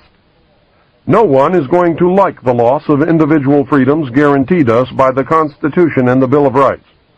I do not like or agree with what is planned. Intellectually, I know that people will not solve the problems that we face unless they are made to do it. That is a sad commentary on the common man, but nevertheless it is true. The New World Order is evil, but very much needed if man is to survive long enough to plant his seed amongst the stars. A paradigm shift and starseed are the only legitimate long-term answers. This is why we have all been so wrong for so long. It never was what we thought it was. Nothing is or ever will be until we learn to live in reality instead of fantasy land.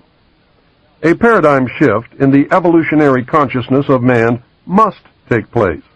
Right or wrong, the world is covered with agents of the Illuminati who are attempting to cause that evolutionary jump. We have not been taken into their confidence. It is true that without the population or the bomb problem, the elect would use some other excuse to bring about the New World Order. They have plans to bring about things like earthquakes, war, the Messiah, an extraterrestrial landing, and economic collapse. They might bring about all of these things just to make damn sure that it does work. They will do whatever is necessary to succeed. The Illuminati has all the bases covered, and you are going to have to be on your toes to make it through the coming years. We must learn to accept individual responsibility for the world's problems or be willing to live by the terms of those who do. We must learn to love one another, share, deplore violence, and work with nature, not against it. We must do all of this while colonizing the universe. We must be prepared in the process to peacefully meet and deal with an extraterrestrial intelligence. I believe they exist. Can you imagine what will happen if Los Angeles is hit with a 9.0 quake? New York City is destroyed by a terrorist-planted atomic bomb? World War III breaks out in the Middle East? The banks and the stock markets collapse? Extraterrestrials land on the White House lawn? Food disappears from the markets? Some people disappear? The Messiah presents himself to the world, and all in a very short period of time? Can you imagine? The world power structure can and will, if necessary, make some or all of those things happen to bring about the New World Order. Patriots must not be at home on any national holiday during the day or night ever again until the danger is past. Disregard this warning, and you will find yourself in a concentration camp. In the camp, you will be treated for a mental illness called nationalism, common to patriots. This illness is not in the interest of the New World Order. Those who cannot be cured will be exterminated. When asked what was in store for the world in the coming years, Henry Kissinger said this: "Everything is going to be different. Many will suffer. A new world order will emerge. It will be a much better world for those who survive. In the long run, life will be better. The world we have wanted will be reality."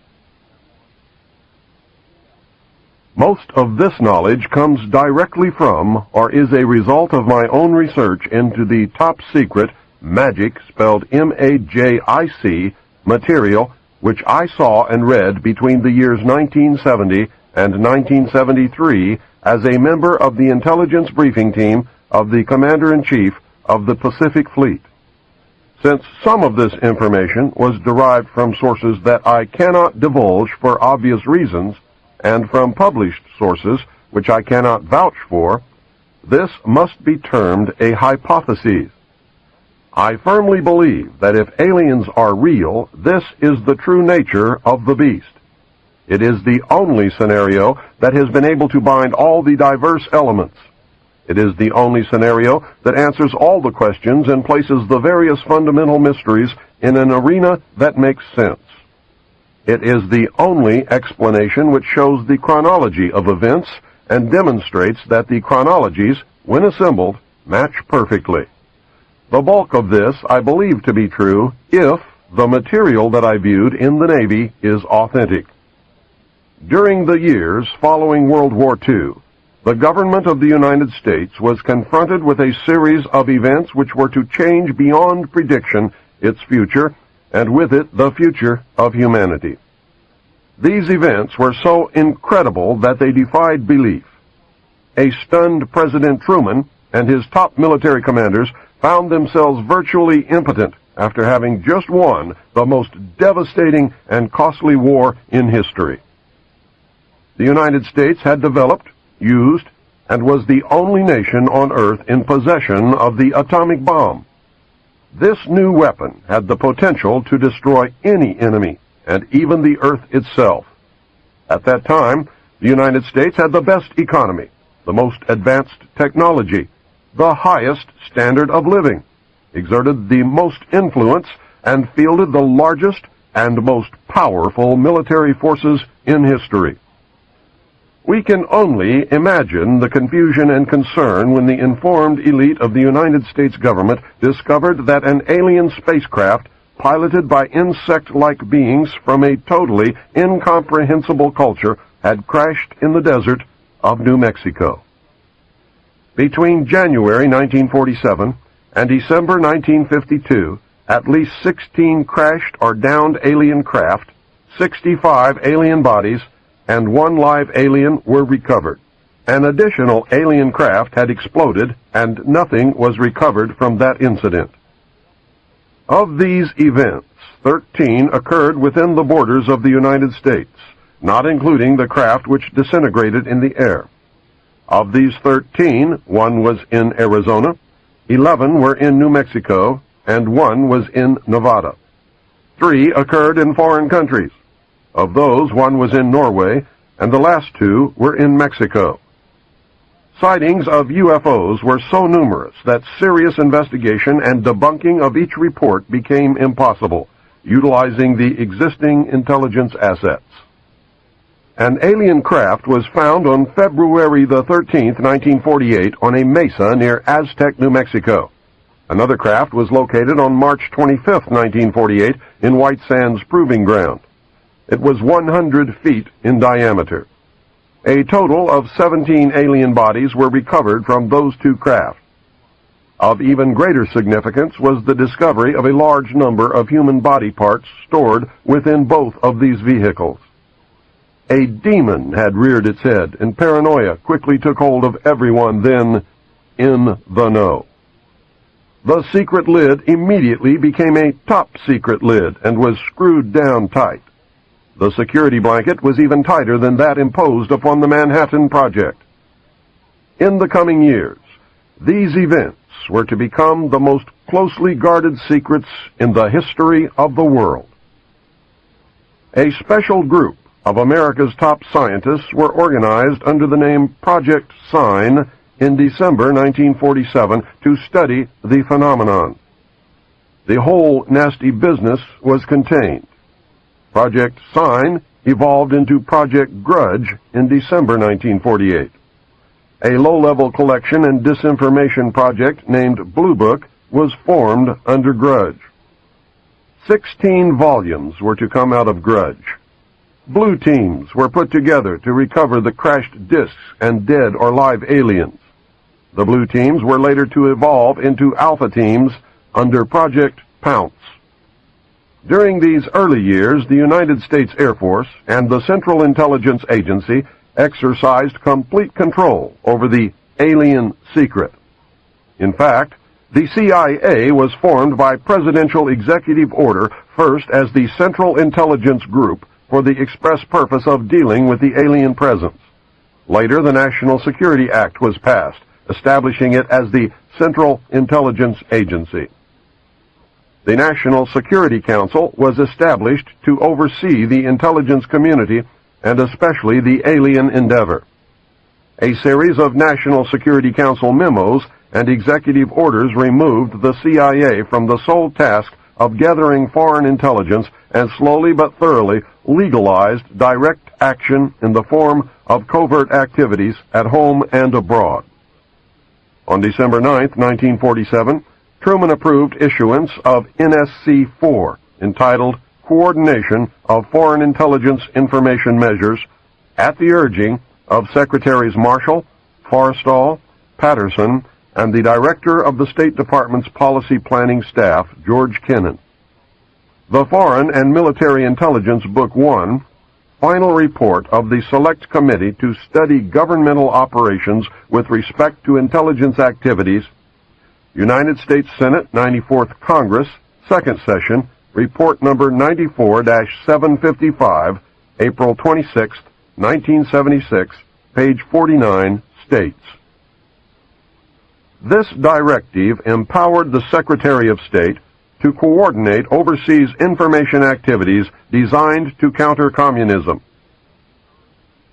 A top-secret annex to NSC-4, NSC-4 Alpha, instructed the Director of Central Intelligence to undertake covert psychological activities in pursuit of the aims set forth in NSC-4. The initial authority given the CIA for covert operations under NSC-4 Alpha did not establish formal procedures for either coordinating or approving these operations.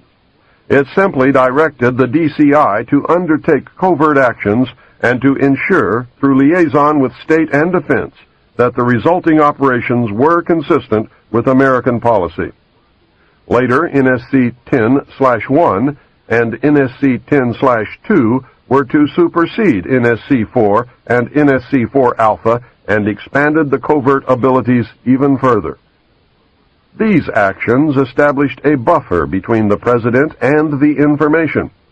It was intended that this buffer serve as a means for the President to deny knowledge if leaks divulged the true state of affairs. This buffer was used in later years for the purpose of effectively isolating succeeding presidents from any knowledge of the alien presence other than what the secret government and the intelligence community wanted them to know. Secretary of Defense James Forrestal objected to the secrecy. He was a very idealistic and religious man. He believed that the public should be told. James Forrestal was also one of the first known abductees. When he began to talk to leaders of the opposition party and leaders of the Congress about the alien problem, he was asked to resign by Truman. He expressed his fears to many people. Rightfully, he believed that he was being watched. This was interpreted by those who were ignorant of the facts as paranoia. Forrestal later was said to have suffered a mental breakdown. He was ordered to the mental ward of Bethesda Naval Hospital. In spite of the fact that the administration had no authority to have him committed, the order was carried out. In fact, it was feared that Forrestal would begin to talk again. He had to be isolated and discredited. His family and friends were denied permission to visit. Finally, on May 21, 1949, Forrestal's brother made a fateful decision. He notified authorities that he intended to remove James from Bethesda on May 22nd. Sometime in the early morning of May 22, 1949, agents of the Central Intelligence Agency tied a sheet around James Forrestal's neck, fastened the other end to a fixture in his room, then threw James Forrestal out the window. The sheet tore and he plummeted to his death. James Forrestal's secret diaries were confiscated by the CIA and were kept in the White House for many years. Due to public demand, the diaries were eventually rewritten and published in a sanitized version. The real diary information was later furnished by the CIA in book form to an agent who published the material as fiction. The name of the agent is Whitley Strieber, and the book is Majestic. James Forrestal became one of the first victims of the cover-up.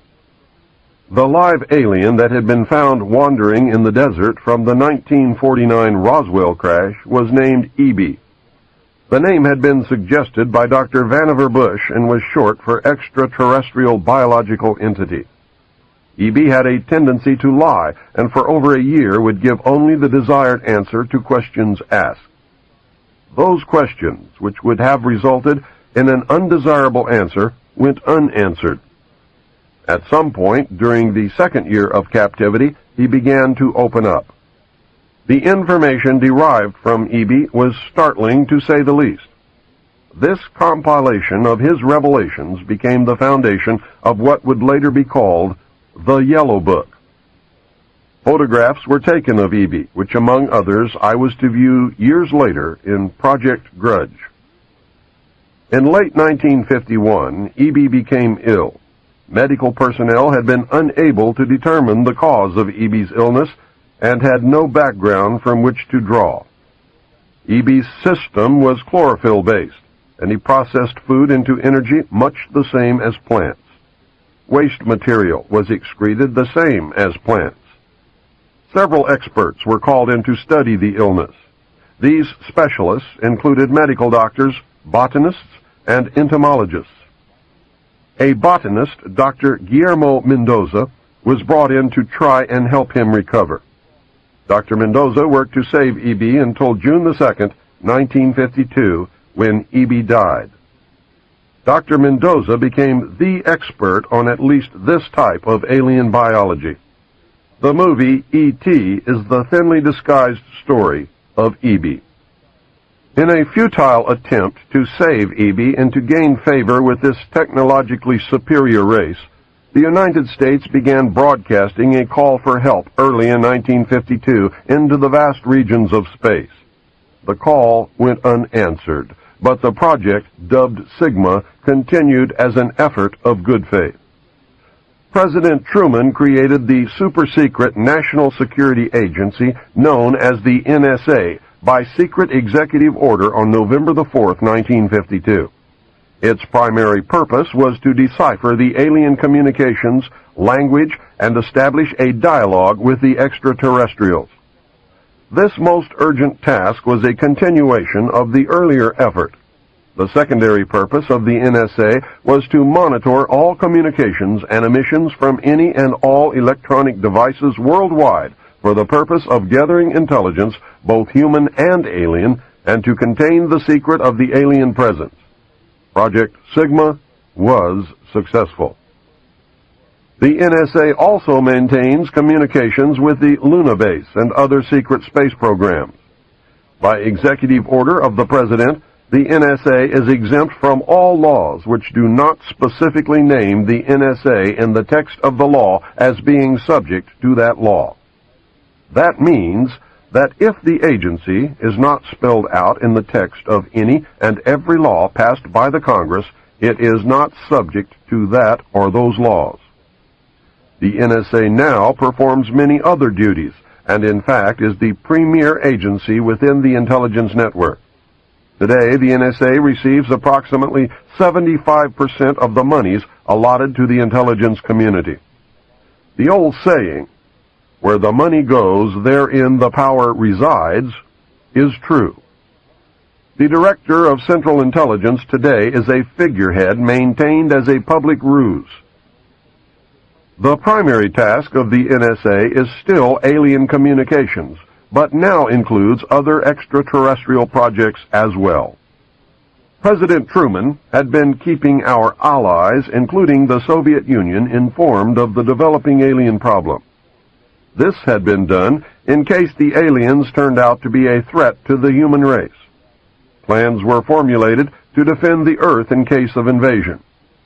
Great difficulty was encountered in maintaining international secrecy. It was decided that an outside group was necessary to coordinate and control international efforts in order to hide the secret from the normal scrutiny of governments by the press. The result was the formation of a secret ruling body which became known as the Bilderberg Group. The group was formed and met for the first time in 1952. They were named after the first publicly known meeting place, the Bilderberg Hotel.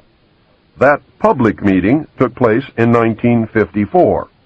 They were nicknamed the Bilderbergers. The headquarters of this group is in The Hague. The Bilderbergers evolved into a secret world government that now controls everything. The United Nations was then, and is now, an international joke. Beginning in 1953, a new president occupied the White House. He was a man used to a structured staff organization with a chain of command. His method was to delegate authority and rule by committee. He made major decisions, but only when his advisors were unable to come to a consensus. His normal method was to read through or listen to several alternatives and then approve one. Those who worked closely with him have stated that his favorite comment was, "Just do whatever it takes." He spent a lot of time on the golf course. This was not unusual for a man who had been career Army with the ultimate position of Supreme Allied Commander during a war, a post which had earned him 5 stars. The President was General of the Army Dwight David Eisenhower. During his first year in office, 1953, at least 10 more crashed discs were recovered along with 26 dead and 4 live aliens. Of the 10, 4 were found in Arizona, 2 in Texas, 1 in New Mexico, 1 in Louisiana, 1 in Montana, and 1 in South Africa. There were hundreds of sightings. Eisenhower knew that he had to wrestle and beat the alien problem. He knew that he could not do it by revealing the secret to the Congress. Early in 1953, the new president turned to his friend and fellow member of the Council on Foreign Relations, Nelson Rockefeller. Eisenhower and Rockefeller began planning the secret structure of alien task supervision, which was to become a reality within 1 year. The idea for MJ-12 was thus born. It was Nelson's uncle, Winthrop Aldrich, who had been crucial in convincing Eisenhower to run for president.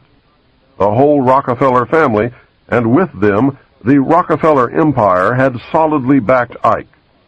Eisenhower belonged heart and soul to the Council on Foreign Relations and the Rockefeller family.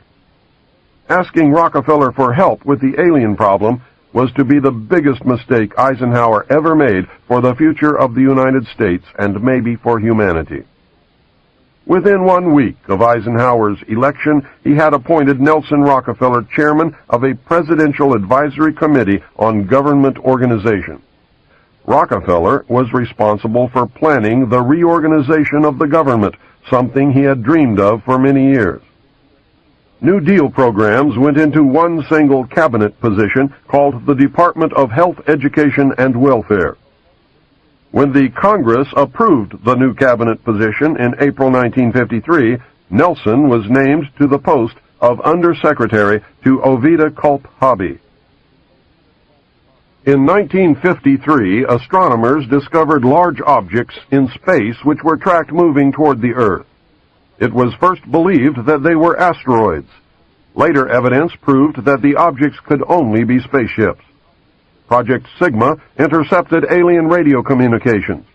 When the objects reached the Earth, they took up a very high geosynchronous orbit around the equator. There were several huge ships, and their actual intent was unknown. Project Sigma and a new project, Plato, through radio communications using the computer binary language, were able to arrange a landing that resulted in face-to-face contact with alien beings from another planet. This landing took place in the desert. The movie Close Encounters of the Third Kind is a fictionalized version of the actual events. Project Plato was tasked with establishing diplomatic relations with this race of space aliens. A hostage was left with us as a pledge that they would return and formalize a treaty. In the meantime, a race of humanoid aliens landed at Homestead Air Force Base in Florida and successfully communicated with the United States government. This group warned us against the race orbiting the equator and offered to help us with our spiritual development. They demanded that we dismantle and destroy our nuclear weapons as the major condition. They refused to exchange technology, citing that we were spiritually unable to handle the technology we already possessed. These overtures were rejected on the grounds that it would be foolish to disarm in the face of such an uncertain future. There was no track record to read from. It may have been an unfortunate decision. A third landing at Muroc, now Edwards Air Force Base, took place in 1954. The base was closed for 3 days, and no one was allowed to enter or leave during that time. The historical event had been planned in advance. Details of a treaty had been agreed upon. Eisenhower arranged to be in Palm Springs on vacation. On the appointed day, the president was spirited to the base. The excuse was given to the press that he was visiting a dentist. Witnesses to the event have stated that 3 UFOs flew over the base and then landed. Anti-aircraft batteries were undergoing live-fire training, and the startled personnel actually fired at the crafts as they passed overhead. Luckily, the shells missed, and no one was injured. President Eisenhower met with the aliens on February the 20th, 1954, and a formal treaty between the alien nation and the United States of America was signed. We then received our first alien ambassador from outer space. He was the hostage that had been left at the first landing in the desert. His name and title was His Omnipotent Highness Krill. In the American tradition of disdain for royal titles, he was secretly called Original Hostage Krill. Shortly after this meeting, President Eisenhower suffered a heart attack. 4 others present at the meeting were Franklin Allen of the Hearst newspapers, Edwin Norse of Brookings Institute, Gerald Light of Metaphysical Research fame, and Catholic Bishop McIntyre of Los Angeles. Their reaction was judged as the microcosm of what the public reaction might be. Based upon this reaction, it was decided that the public could not be told. Later studies confirmed the decision as sound. An emotionally revealing letter written by Gerald Light spells it out in chilling detail. It reads, "My dear friend, I have just returned from Muroc. The report is true. Devastatingly true. I made the journey in company with Franklin Allen of the Hearst papers and Edwin Norse of Brookings Institute, who was Truman's erstwhile financial advisor, and Bishop McIntyre of Los Angeles. Keep these names confidential for the present, please. When we were allowed to enter the restricted section, after about 6 hours in which we were checked out on every possible item, event, incident, and aspect of our personal and public lives, I had the distinct feeling that the world had come to an end with fantastic realism. For I have never seen so many human beings in a state of complete collapse and confusion, as they realized that their own world had indeed ended with such finality as to beggar description. The reality of other plane aeroforms is now and forever removed from the realms of speculation and made a rather painful part of the consciousness of every responsible scientific and political group. During my 2 days' visit, I saw 5 separate and distinct types of aircraft being studied and handled by our Air Force officials, with the assistance and permission of the Etherians. I have no words to express my reaction. It has finally happened. It is now a matter of history. President Eisenhower, as you may already know, was spirited over to Muroc one night during his visit to Palm Springs recently, and it is my conviction that he will ignore the terrific conflict between the various authorities and go directly to the people via radio and television, if the impasse continues much longer. From what I could gather, an official statement to the country is being prepared for delivery about the middle of May. We know that no such announcement was ever made. The Silence Control Group won the day. We also know that 2 more ships, for which we can find no witnesses, either landed sometime after the 3 or were already at the base before the 3 landed. Gerald Light specifically states that 5 ships were present and were undergoing study by the Air Force. His metaphysical experience is evident in that he calls the entities Etherians. Gerald Light capitalized Etherians, calling attention to the fact that these beings might have been viewed as gods by Mr. Light. The alien emblem was known as the trilateral insignia and was displayed on the craft and worn on the alien uniforms. Both of these landings and the second meeting were filmed. These films exist today. The treaty stated that the aliens would not interfere in our affairs and we would not interfere in theirs. We would keep their presence on Earth a secret. They would furnish us with advanced technology and would help us in our technological development. They would not make any treaty with any other Earth nation. They could abduct humans on a limited and periodic basis for the purpose of medical examination and monitoring of our development, with the stipulation that the humans would not be harmed, would be returned to their point of abduction, would have no memory of the event, and that the alien nation would furnish Majesty 12 with a list of all human contacts and abductees on a regularly scheduled basis. It was agreed that each nation would receive the ambassador of the other for as long as the treaty remained in force. It was further agreed that the alien nation and the United States would exchange 16 personnel with the purpose of learning of each other. The alien guests would remain on Earth. The human guests would travel to the alien point of origin for a specified period of time, then return, at which point a reverse exchange would be made. A reenactment of this event was dramatized in the movie Close Encounters of the Third Kind. A tip-off to who works for whom can be determined by the fact that Dr. J. Allen Hynek served as the technical advisor for the film.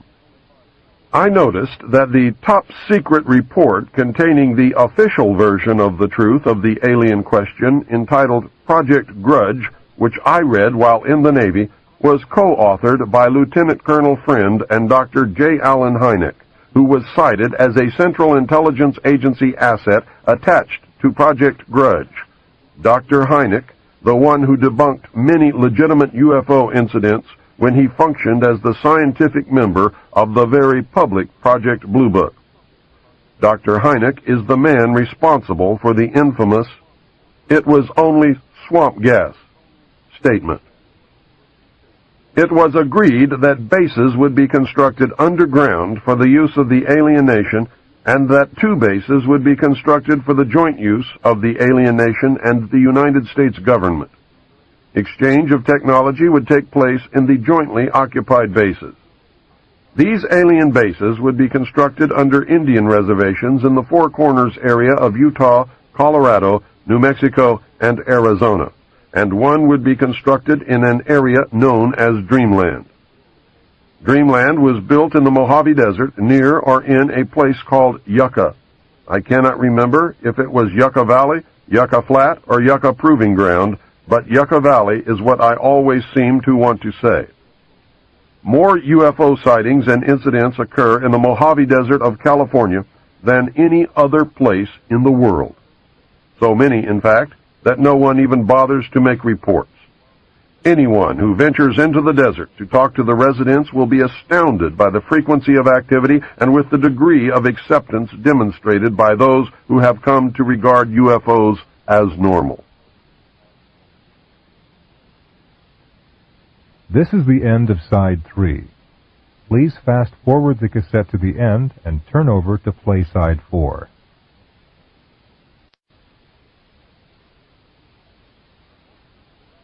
According to the documents that I read, all alien areas are under complete control of the Naval Department.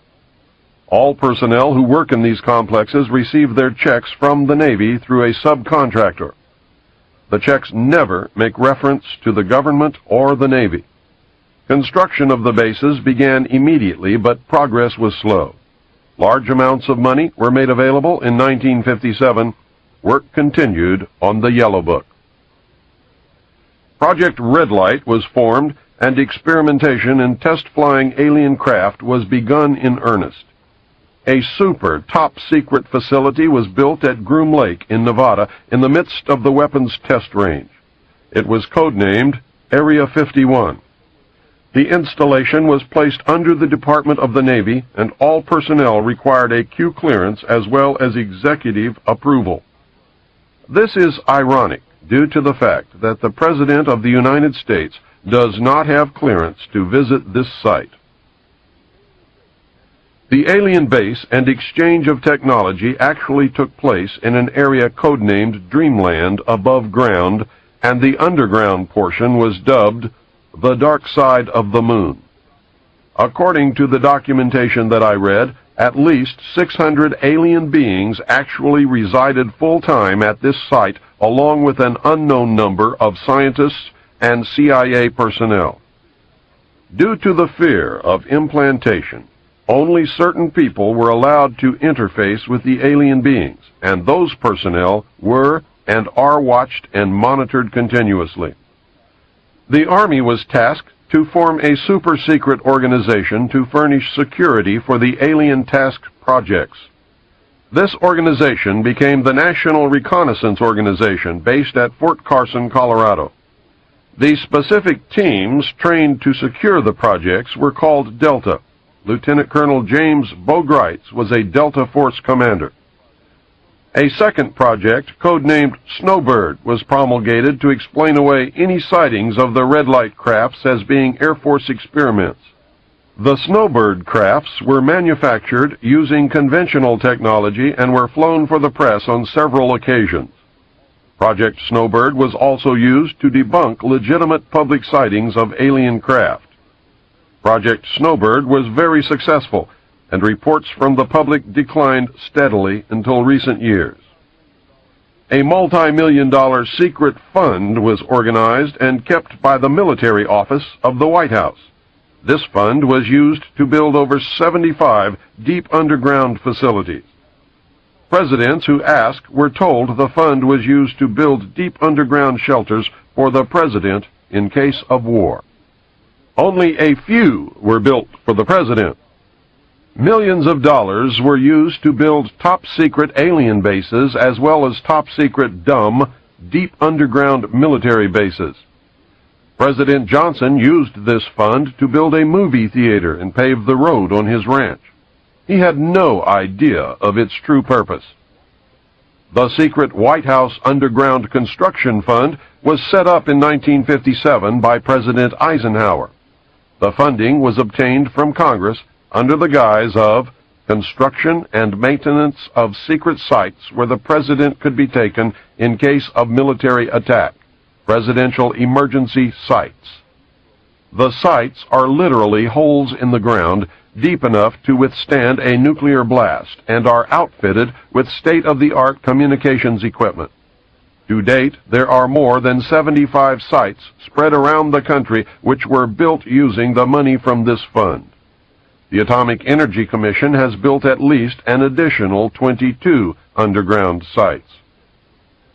The location and everything to do with these sites were and are considered and treated as top secret. The money was and is in control of the military office of the White House and was and is laundered through so circuitous a web that even the most knowledgeable spy or accountant cannot follow it. By secret executive memorandum NSC 5510, Eisenhower had preceded NSC 5412/1 to establish a permanent committee to be known as Majesty 12 to oversee and conduct all covert activities concerned with the alien question. There were 19 members of Majesty 12. The first rule of Majesty 12 was that no order could be given and no action could be taken without a majority vote of 12 in favor, thus Majority 12. Orders issued by Majesty 12 became known as Majority 12 directives. This group was made up over the years of the top officers and directors of the Council on Foreign Relations and later the Trilateral Commission. Gordon Dean, George Bush, and Zbigniew Brzezinski were among them. By 1955, it became obvious that the aliens had deceived Eisenhower and had broken the treaty. Mutilated humans were being found, along with mutilated animals across the United States. It was suspected that the aliens were not submitting a complete list of human contacts and abductees to Majesty 12, and it was suspected that not all abductees had been returned. The Soviet Union was suspected of interfacing with them, and this proved to be true.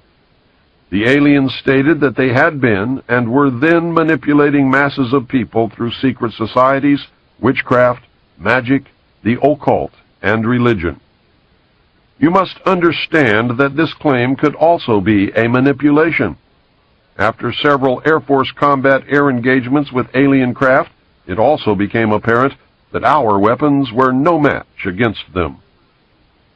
In November 1955, NSC 5412/2 was issued, establishing a study committee to explore all factors which are involved in the making and implementing of foreign policy in the nuclear age. This was only a blanket of snow that covered the real subject of study, the alien question.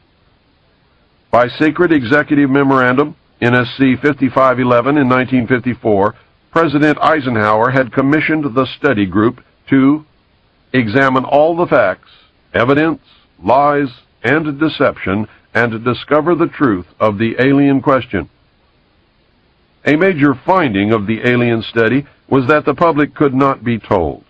It was believed that this would most certainly lead to economic collapse, collapse of the religious structure, and national panic, which could lead into anarchy.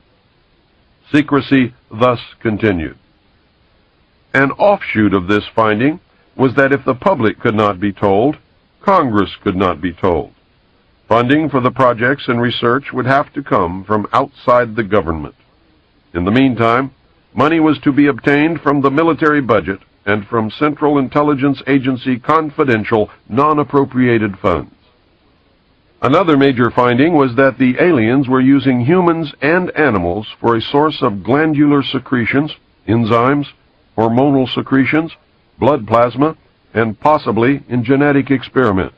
The aliens explained these actions as necessary to their survival. They stated that their genetic structure had deteriorated and that they were no longer able to reproduce. They stated that if they were unable to improve their genetic structure, their race would soon cease to exist. We looked upon their explanations with extreme suspicion. Since our weapons were literally useless against the aliens, Majesty 12 decided to continue friendly diplomatic relations until such time as we were able to develop a technology which would enable us to challenge them on a military basis. Overtures would have to be made to the Soviet Union and other nations to join forces for the survival of humanity. A symposium was held in 1957, which was attended by some of the great scientific minds then living. They reached the conclusion that by or shortly after the year 2000, the planet would self-destruct due to increased population and man's exploitation of the environment without any help from God or the aliens. By secret executive order of President Eisenhower, the Jason scholars were ordered to study this scenario and make recommendations from their findings. The Jason Society confirmed the findings of the scientists and made 3 recommendations called Alternatives 1, 2, and 3. Alternative 1 was to use nuclear devices to blast holes in the stratosphere from which the heat and pollution could escape into space. They would then change the human cultures from that of exploitation into cultures of environmental protection. Of the 3, this was decided to be the least likely to succeed due to the inherent nature of man and the additional damage the nuclear explosions would themselves create. The existence of a hole in the ozone layer may indicate that Alternative 1 might have been attempted. This is, however, only conjecture. Alternative 2 was to build a vast network of underground cities and tunnels in which a select representation of all cultures and occupations could survive and carry on the human race. The rest of humanity would be left to fend for themselves on the surface of the planet. We know that these facilities have been built and are ready and waiting for the chosen few to be notified. Alternative 3 was to exploit the alien and conventional technology in order for a select few to leave the Earth and establish colonies in outer space. I am not able to either confirm or deny the existence of batch consignments of human slaves, which would be used for the manual labor as a part of the plan. The Moon, codenamed Adam, was the object of primary interest, followed by the planet Mars, codenamed Eve. I am now in possession of official NASA photographs of one of the moon bases. I believe that the Mars colony is also a reality. As a delaying action, all 3 alternatives included birth control, sterilization, and the introduction of deadly microbes to control or slow the growth of the Earth's population. AIDS is only one result of these plans. It was decided by the elite that since the population must be reduced and controlled, it would be in the best interest of the human race to rid ourselves of the undesirable elements of our society. Specific targeted populations included blacks, Hispanics, and homosexuals. The joint United States and Soviet leadership dismissed Alternative 1, but ordered work to begin on Alternatives 2 and 3 virtually at the same time. In 1959, the Rand Corporation hosted a deep underground construction symposium. In the symposium report, machines are pictured and described which could bore a tunnel 45 feet in diameter at the rate of 5 feet per hour in 1959. It also displays pictures of huge tunnels and underground vaults containing what appeared to be complex facilities and possibly even cities. It appears that the previous 5 years of all-out underground construction had made significant progress by that time. The official space program was boosted by President Kennedy in his inaugural address when he mandated that the United States put a man on the moon before the end of the decade. Although innocent in its conception, this mandate enabled those in charge to funnel vast amounts of money into black projects and conceal the real space program from the American people. A similar program in the Soviet Union served the same purpose. In fact, a joint alien United States and Soviet Union base existed on the moon at the very moment Kennedy spoke the words. During the United States' initial space exploration and the moon landings, every launch was accompanied by alien craft. On November 20th, 1990, Los Angeles TV Channel 2 announced that a separate red, glowing, round-shaped object accompanied the space shuttle Atlantis on its latest classified military mission. That was the first public admission. A moon base, Luna, was photographed by the lunar orbiter and filmed by the Apollo astronauts. Domes, spires, tall round structures which look like silos, huge T-shaped mining vehicles that left stitch-like tracks in the lunar surface, and extremely large as well as small alien craft appear in the official NASA photographs.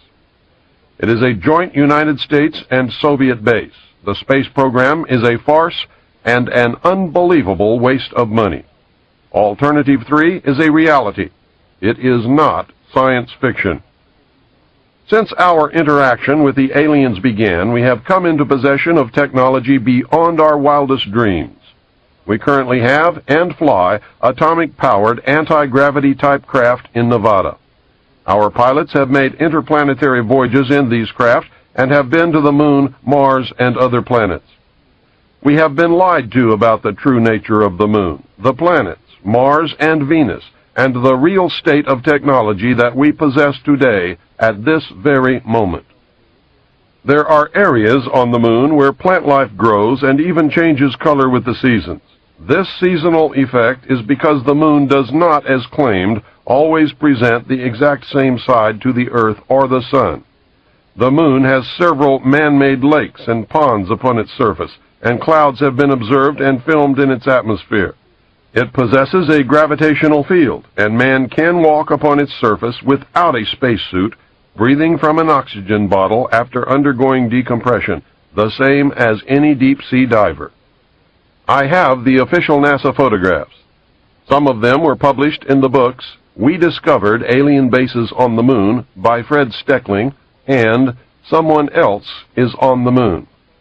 In 1969, a confrontation broke out between the Soviets and Americans at the lunar base. The Soviets attempted to take control of the base and held American scientists and personnel hostage. We were able to restore order, but not before 66 people were killed. The Soviets were suspended from the program for a period of 2 years. A reconciliation eventually took place, and once again we began to interact. Another plan is in force. It is the plan to prepare the public for eventual confrontation with an alien race. It could also intend to make you believe in an alien race that may not exist. The public is being bombarded with movies, radio, advertising, and TV programs depicting almost every aspect of the purported true nature of an alien presence. This includes the good and the bad. Look around and pay attention. Someone is planning to make their presence known, and the government is preparing you for it. They do not want any panic. The unprecedented number of sightings worldwide indicates that public exposure is not far off. Never in history have there been so many incidents involving UFOs, and never in history have there been so many official acknowledgments. For many years, the secret government has been importing drugs and selling them to the people, mainly the poor and minorities. Social welfare programs were put into place to create a dependent, non-working element in our society. The government then began to remove these programs to force people into a criminal class that did not exist in the 50s and 60s. The government encouraged the manufacture and importation of military firearms for the criminals to use. This is intended to foster a feeling of insecurity, which would lead the American people to voluntarily disarm themselves by passing laws against firearms. Using drugs and hypnosis on mental patients in a process called Orion, the CIA inculcated the desire in these people to open fire on schoolyards and thus inflame the anti-gun lobby. This plan is well underway and so far is working perfectly. The middle class is begging the government to do away with the Second Amendment. The media will convince the American people that a state of anarchy exists within the major cities.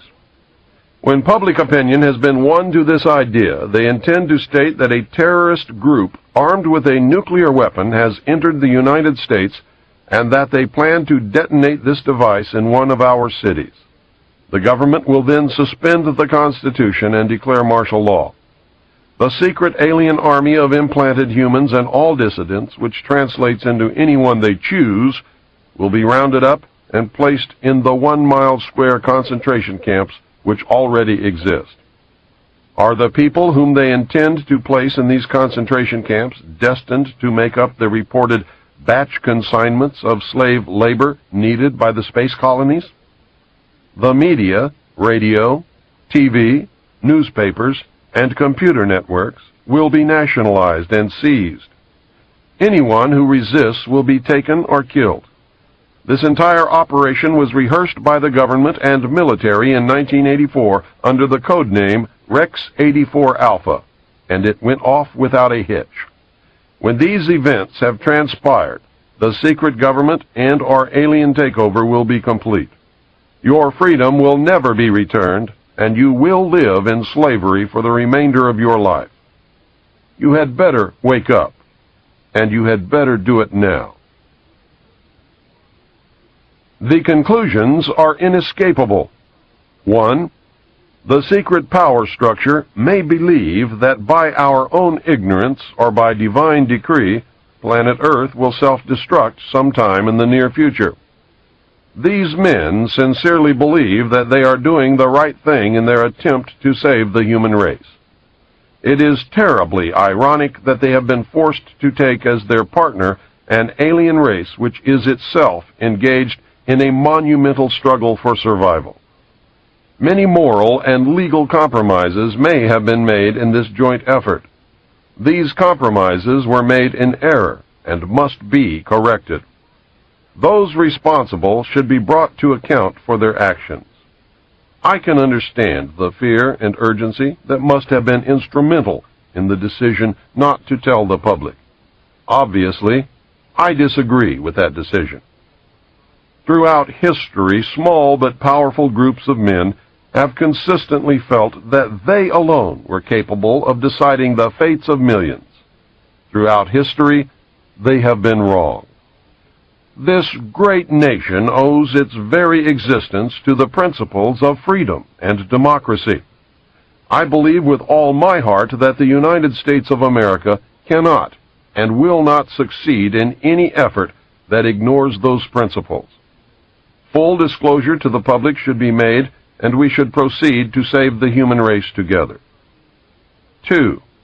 We are being manipulated by a joint human alien power structure which will result in a one-world government and the partial enslavement of the human race. This has been deemed necessary to solve the elemental question: who will speak for planet Earth? It has been decided that man is not mature enough in his evolutionary development to be trusted to interact properly with an alien race. We already have enough trouble between the different human races. So what would happen if a totally alien extraterrestrial race was introduced? Would they be lynched, spit upon, or shot?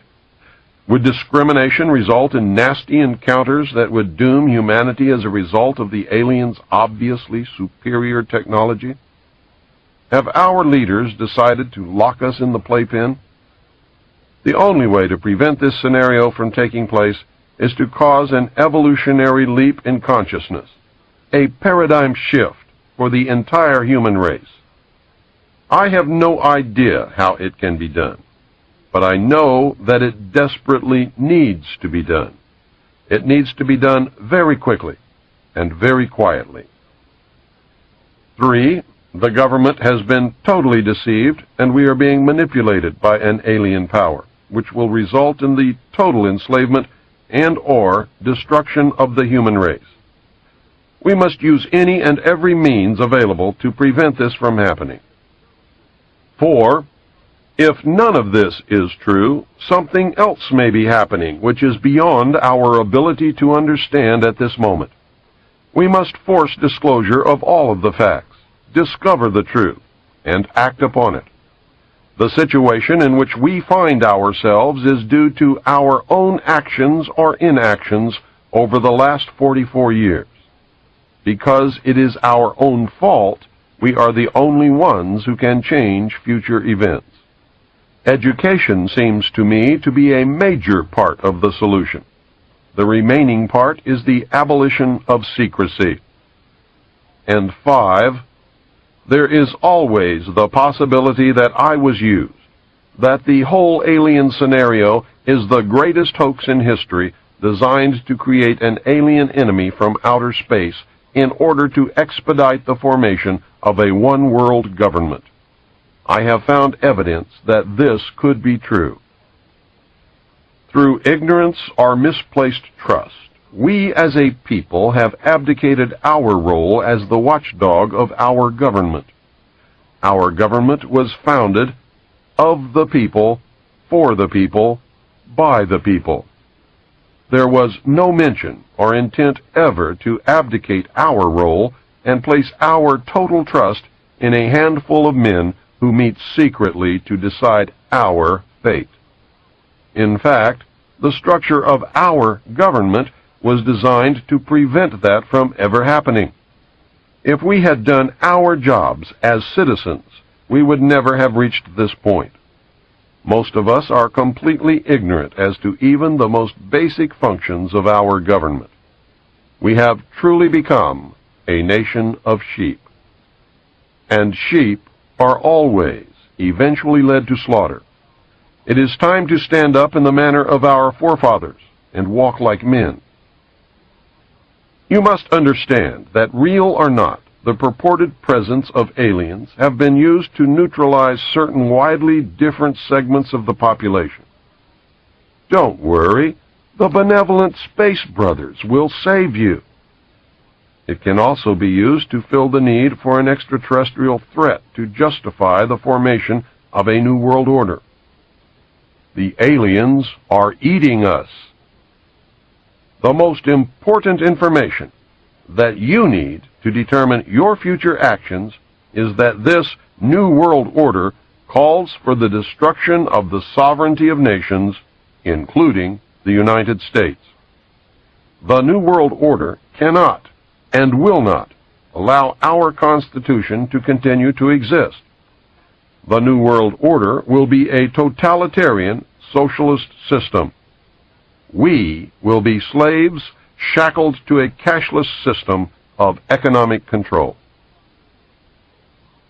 If the documentation that I viewed while I was in naval intelligence is true, then what you have just heard is probably closer to the truth than anything ever spoken. If extraterrestrials are a hoax, then what you just heard is exactly what the Illuminati wants you to believe. I can assure you, beyond any shadow of a doubt, that even if aliens are not real, the technology is real. Anti-gravity craft exist, and human pilots fly them. I and millions of others have seen them. They are metal. They are machines. They come in different sizes and shapes. They are obviously, intelligently guided. Now, here is an interview with author William Cooper. So, Mr. Cooper, are there larger numbers of people all the time who are receptive to your message and who are thinking a little bit more deeply and critically about these fundamental issues of government and politics that perhaps they did not give as much thought to in the past? Oh, yes. In fact, I never dreamed that I would make such an impact. When I first began what I'm doing now, which was many years ago, I was lucky if I could travel 1,000 miles and collect 3 people in somebody's living room, none of whom, by the way, would help me pay for expenses or anything else, to sit down and listen to what I had to say. And I did this many times, travel all the way across the country, just to talk to 2 or 3 or 4 people in somebody's home, and put all the expenses myself. And now I can go to someplace like the Salt Dome in Salt Lake City and fill the place up with people who want to come and hear what I have to say. And I think the radio broadcast has had a lot to do with it. My book has certainly been the #1 underground book in the country for the last 8 or 9 years, and continues to be today. And I know that I'm really hitting the mark, and I'm really making people pay attention when the President of the United States, William Jefferson Clinton, names me in a White House memo, which Rush Limbaugh read on the air, as being the most dangerous radio host in America. To me, that was the most tremendous compliment that I could ever receive. Was worth more than $50 million in my estimation. And if I don't ever do anything more than what I've accomplished, I certainly have accomplished quite a bit in the way of waking up the average American to stop believing everything that he's told or taught and start questioning and using his own mind for something other than to hold up the top of his head. And I think that's happening. I think people are beginning to question and think and arrive at their own conclusions today a lot more than they ever have in history. Trusting people is what got us in this situation. And the whole concept that imperfect man can rule other imperfect men, and it's going to turn out all right, is the most ludicrous proposition that I've ever heard in my life. I think there are a number of people that agree with what you say, who are aware of some of these facts. Again, the question to ask is, given that there may be ills and abuses on the part of the government today, what would be something that a person interested in seeing change could do? What sort of advice would you give somebody who wanted to have an effect for the better, who would want to influence events so that we would begin moving towards a change? There are only two possible avenues of change at the present time. One is civil war, which we are heading toward right now. We are rushing toward a civil war in this country. And I foresee that is probably the most reasonable expectation that we can see happening. Not that I want it to happen, not that a civil war is reasonable, but it's the reasonable conclusion after looking at the whole picture. The other is that we could somehow really educate the vast majority of what I call the American sheeple. These are people who are ignorant. Ignorant is not a bad word. It just means that they're without knowledge. If we could educate them and get them to understand that it is more important to stand up now and take a personal risk and educate other people and say that this has all got to stop, and be able to select our own candidates and make sure they get elected no matter what the press or the television or anybody else tells us about them. Put them in office, people who will support, protect, and defend the Constitution, like the liars and the charlatans who are in office now swear to do when they take their oath of office, but don't at all. Don't even attempt it. In fact, if you could get the people to do that, then there might be a possibility of a political, peaceful solution.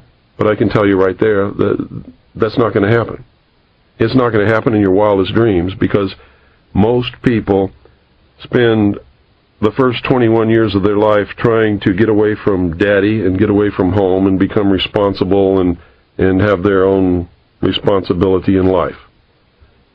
They spend the rest of their life, once they find out what that really means, in trying to find a daddy that will take care of them and take all the risk away from them and make sure that they have a job and that their diapers are changed and they have a bed to sleep in at night and a place to play and all of that kind of stuff, just like every other child in the world. And to stand up and be responsible and take a risk means that they're not going to find that. That's why socialism is so attractive to the vast majority of any people, not just Americans, but any people. It promises that they're going to have a daddy again who's going to take care of them. If they'll just give up all their rights and all their liberties, daddy will take care of them. And so that's what people are looking for. And you can see it in your daily life. That's the way they vote. That's what they want.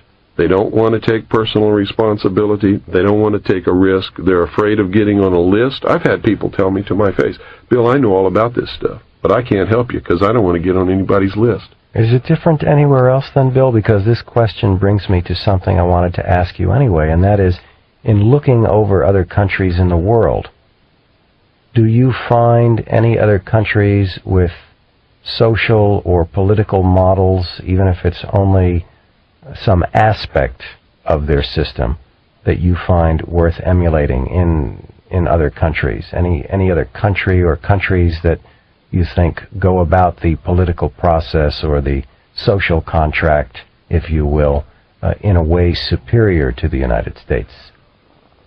No, I don't, as a matter of fact. Up until we began to take this left turn into socialism, the United States was the great light of the world, so to speak. We were the only free people who had ever existed in the entire history of humanity. We like to talk about our great heritage from England. The English were never free. They're not free today. They don't have freedom of speech. They don't have any of the freedoms that we've always had and cherished. In the history of the whole human race, the only people that have ever lived on this planet who have ever truly been free, the ultimate achievement of all humankind was to accept the individual as a king or queen in his or her own right, being responsible and having all of the freedom and liberties that they could possibly imagine right here in this country. And we created a government that was supposed to have a balance of power and was limited, strictly limited by the Constitution, and only given a very few powers in order to protect the freedom of the common man. That's all gone now. I mean, that's like you hear these politicians in Washington today talking about how the Constitution is an outdated document penned over 200 years ago by a bunch of doddering old men who did not understand the complexities of the modern age. They won't tell you what you should already know, is that the document is not an outdated old document. It is a living Constitution. It has within it the means for change should the people desire that it be changed.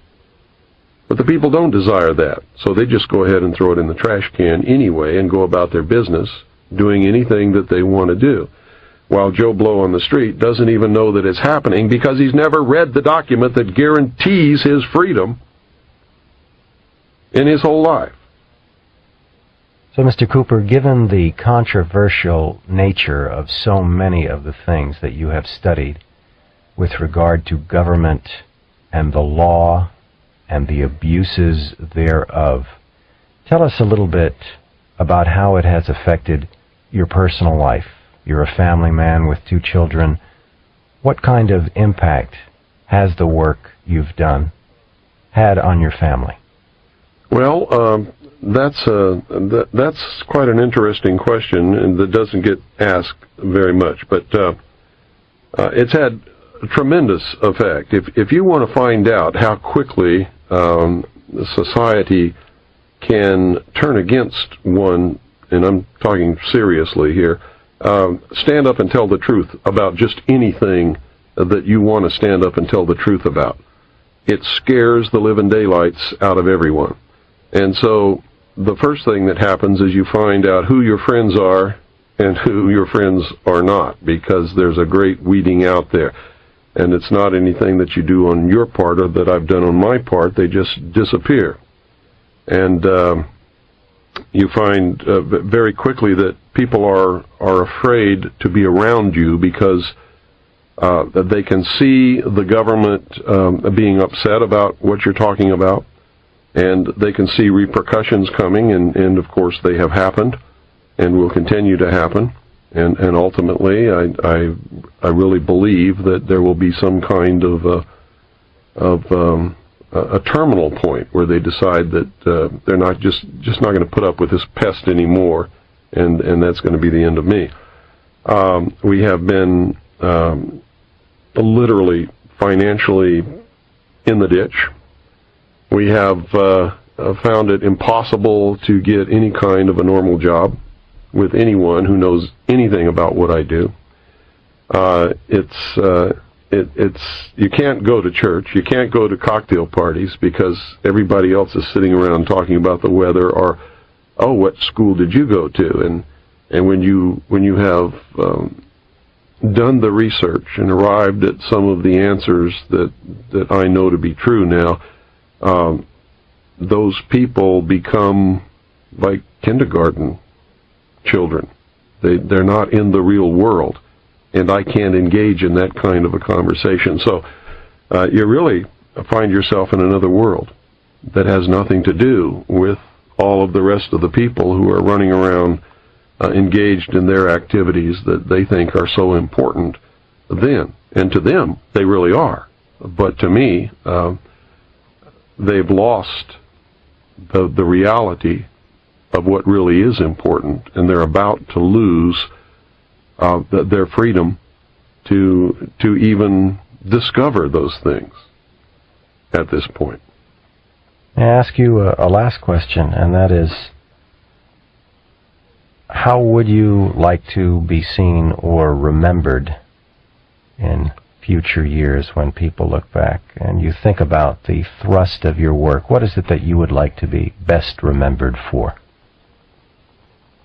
I think I would like to be remembered like Paul Revere was remembered. At a time when it was needed and nobody else would do it, I got on my horse and rode through the night and said, the British are coming. And this time it's not the British, although there's an element of the British here because England is a socialist country. I'm sure you know that. That's all. I'm not looking for any fame or any fortune. You certainly don't get rich doing what I'm doing. And infamous is probably the real word that describes what happens to you as far as public recognition in a world where political correctness is the theme of the day. You just don't do what I'm doing. So if anybody wants to remember me, I would certainly be pleased if they just remembered I did what was the responsible and the right thing to do at a time when nobody else had the guts to do it. Well, Cooper, thank you for your time. You're welcome.